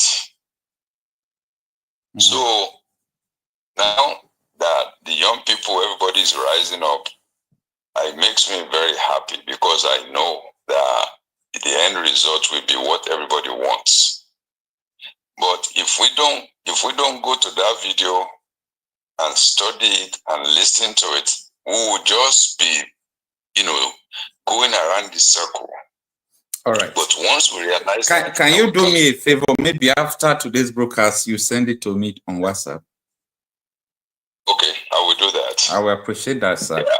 Continue. Yeah, I will do that. So until everybody watches that video, and then the people, everybody that is that wants, their own region to be autonomous, then they can devise their own strategies on how to do it. So, and that is that. Then for those people that are fixated on Nigeria, they are just deceiving themselves. From the get-go, Nigeria was a protectorate. It was not intended to be a country. And that is why the people who are benefiting from that that enterprise, whether outside the British particularly and inside the place, the northern what you call them, caliphates. And the few people that they are using among the Yoruba and among the Igbos and other tribes, the young people need to identify those people, whether they come together and settle them, give them whatever they need and let go, or they have to settle them the other best way they know how. I can say that on here. That is the only way we can have a headway. As far as I'm concerned, I don't believe in one Nigeria. There's no such thing as one Nigeria. The only thing you see there is that everybody there, they are Nigerian, that is just a business interest for the people that are benefiting from it. That one Nigeria is gone since the First Republic was destroyed. Yeah, Mr. Onda. Yeah, Mr. Onda, let me just chip in this one. It is only when you go to Aso Rock or government offices, that is where you even talk about one Nigeria and people will give you a welcoming ear. When you go to the market, you talk about Nigeria, they can pour pepper on you. It is just at that now. People don't know what is going on. If you go to the market, you talk about anything government, they will pour you spit, because the rate of insecurity and the major reason why they are doing this is insecurity. Before, even though Nigeria inflation is going up and down, it doesn't concern my mothers, my relatives, my community people in the village. It doesn't concern them. You know why? Because those people go to farm, they eat what they produce. But now they can no longer do that. So the anarchy looms, because people cannot continue like that. So you have the floor. Continue. Yes, I told one of my buddies the other day that since I was born, I've never seen the people in the Yoruba land that didn't have anything to eat. If you don't have food, you go to your neighbor. Yeah. They will feed you. Yeah. But right now, the neighbor is trying to manage what they have. Some people even cook, they won't let the neighbors know that they are cooking. How bad it got. It has never happened in Nigeria. People will go to farm, in the Yoruba land, people will go to farm, there's always food surplus. Notice this thing that you see right now, the gentleman that spoke earlier that mentioned something about that something started in 1981. I remember something. What's his name? I think it was when, anyway, maybe before Abacha, something like that. There was something that was a group called Maitasina.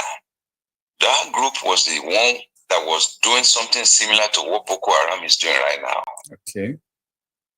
They call them Maitasina or something like that. So they have that agenda, to destabilize every region. Once they do that, okay, look at now, people can go to farm. But what makes me happy now is that it is backfiring on them. The result that they thought that they were going to get is not what they are getting. At all. So I pray to the Most High that this completely breaks the lie, the contraption. Everybody goes their separate way. Our forefathers who fought for independence, they knew what is best for that nation. Look at the Constitution of America. The forefathers of America, they sat down, they already saw the future. Everybody came, they called them union. So each state that you see right now used to operate as a nation. So they came together and they formed union. The 13 first came together and the rest were joining one after the other. So our forefathers saw the differences in the fabrics of the whole people, different culture, different language. Then they look at the ones that are similar or the same, but with little variations, and they came together, they formed each region. And that was the only time that nation had any development whatsoever. Yeah. So once that thing is broken, everything is broken. If that nation is going to remain one, that has to come back.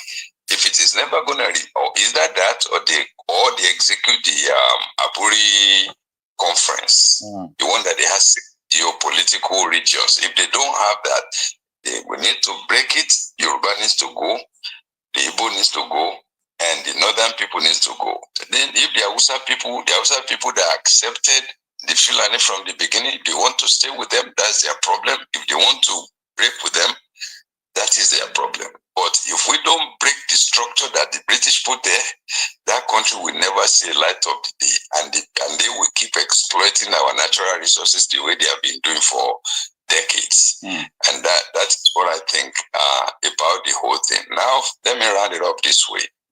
Has it ever occurred to you guys that somebody came from somewhere and started putting everybody together and say that this is the name you will bear and this is what you will be? And now we think the same people are the people that we need to go and meet to come and separate us. They don't have that authority over us in the first place. How can you stay in England and you say you register Nigeria as a nation in Nigeria, in Yoruba land? Please think about that. People need to think about that and let them know that we don't need the intervention of the British. anybody. We people need to come together and say, okay, we don't want to be these wicked people at gunpoint put together and say, this is who you are. We don't need them to validate us going our separate ways. If the young people in the South, all the South, Southwest, South, East, they come together and they put their foot down en masse. Say, okay, we give you 3 months or 6 months. You elders need to come together and see how you will do it. We want this. Trust me, it will happen. But if we are doing it sporadically, everybody doing his own, this one is fighting his own, it's never going to happen because we are still working in the same system that they put together. That is, putting two, playing one tribe or two tribes against one. That is what is going to end up becoming. But the young people, the whole of the South come together with the middle belt, come together and say that we no longer want this. This is what we want. Trust me, they will listen. Right. That's what I think. Thank you so much. And what you said is nothing but the truth. You see, sometimes we'll be able to tell ourselves the truth that this is the way things are. Because if not, we'll continue to live in an illusion, thinking that this is this, but it's not it. Thank you so much. I really appreciate it. My pleasure. Man, you're doing a very good job, man. Thank you so much. All right.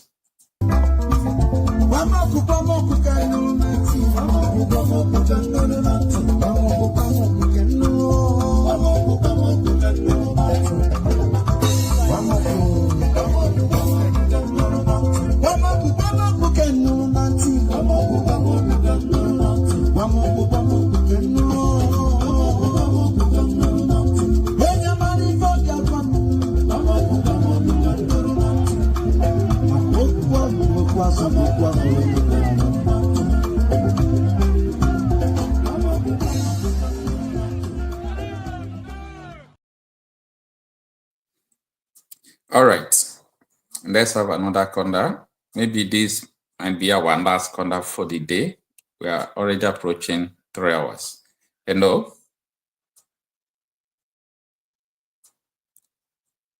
Hello, sir? Wait, I can't hear you. I don't know what is going on. Just 1 minute. Okay. Hello? Can you hear me now? Yes, I can hear you now. Okay. My name is Declan Madonacho. Good morning, sir. My middle name is Ndubisi. All right, I'm sir. from Imo State, Imo State. Okay. I want to sing a song for you. You want to sing a song for me here or later? Huh? You want to sing a song for me now or later? Now, just now. Let me sing it. Okay, no problem, sir. Yeah. Nigeria, have gone forever. Biafra have come to stay. Tinubu is in the hideout. Biafra have come to stay. Nigeria have gone forever. Biafra have come to stay. Tinubu is in the bunker. Biafra have come to stay. I wanted to go to Finland, but somebody stole my passport. That's why I didn't steal your passport? Yeah, my American passport. I mean, I live in America. Who stole it? Or who stole it? One guy stole it. One Nigerian guy, one Bayelsa guy. So we're having issues. So we went to work. She came in and stole it, but she's denying. I know that he stole it. So that's why I didn't go. I wanted to go to Finland. So if I wanted to go there and compose the song, we sing it and they wax it. This particular song, I wanted to wax it. So, but I couldn't go. So if I have another opportunity, maybe when our Prime Minister comes back, if I have an opportunity, I will go.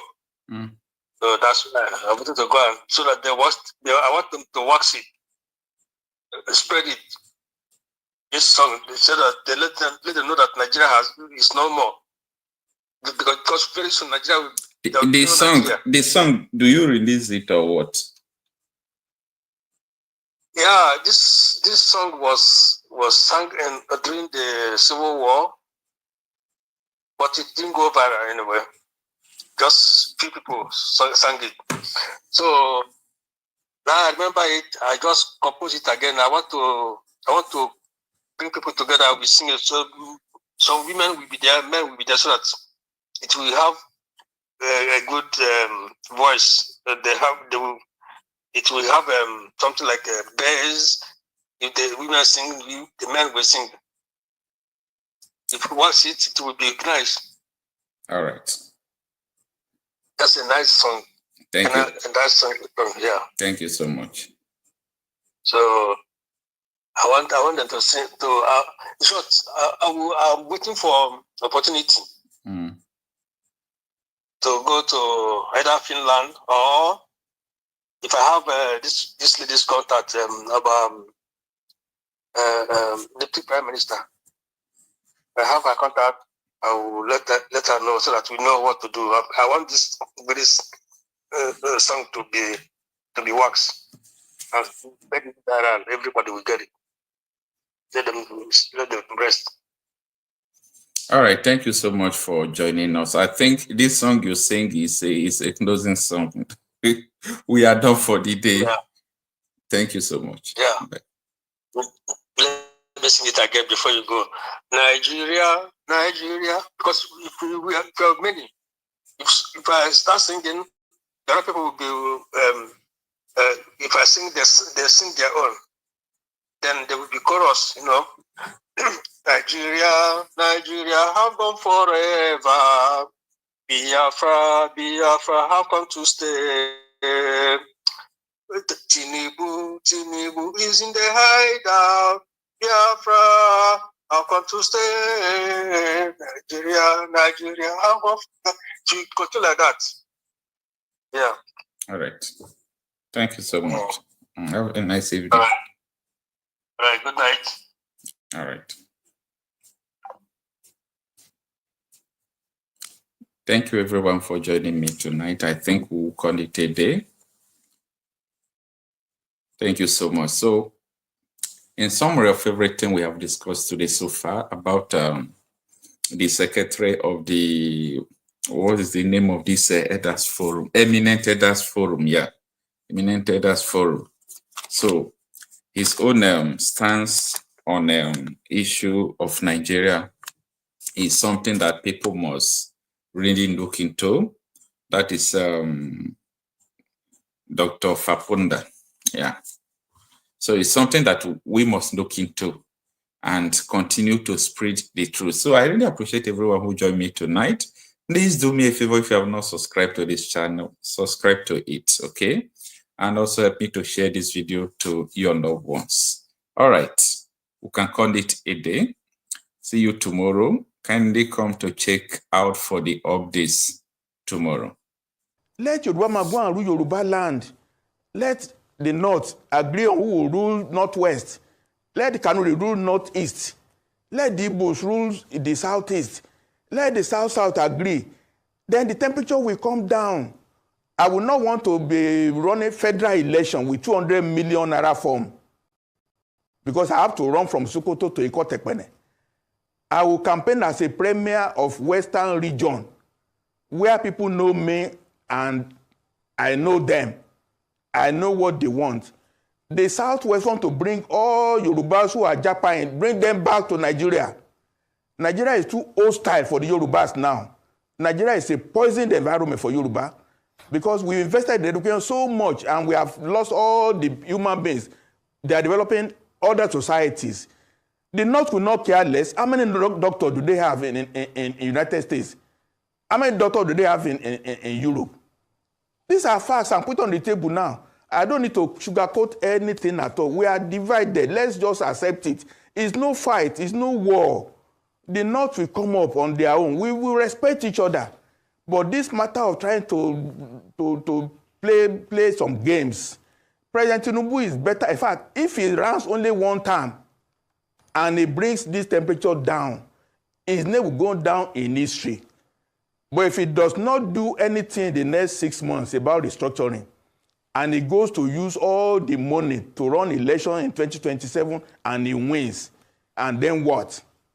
Yorubas will become endangered in the political system because once he leaves, then Nigeria is not safe for Yoruba.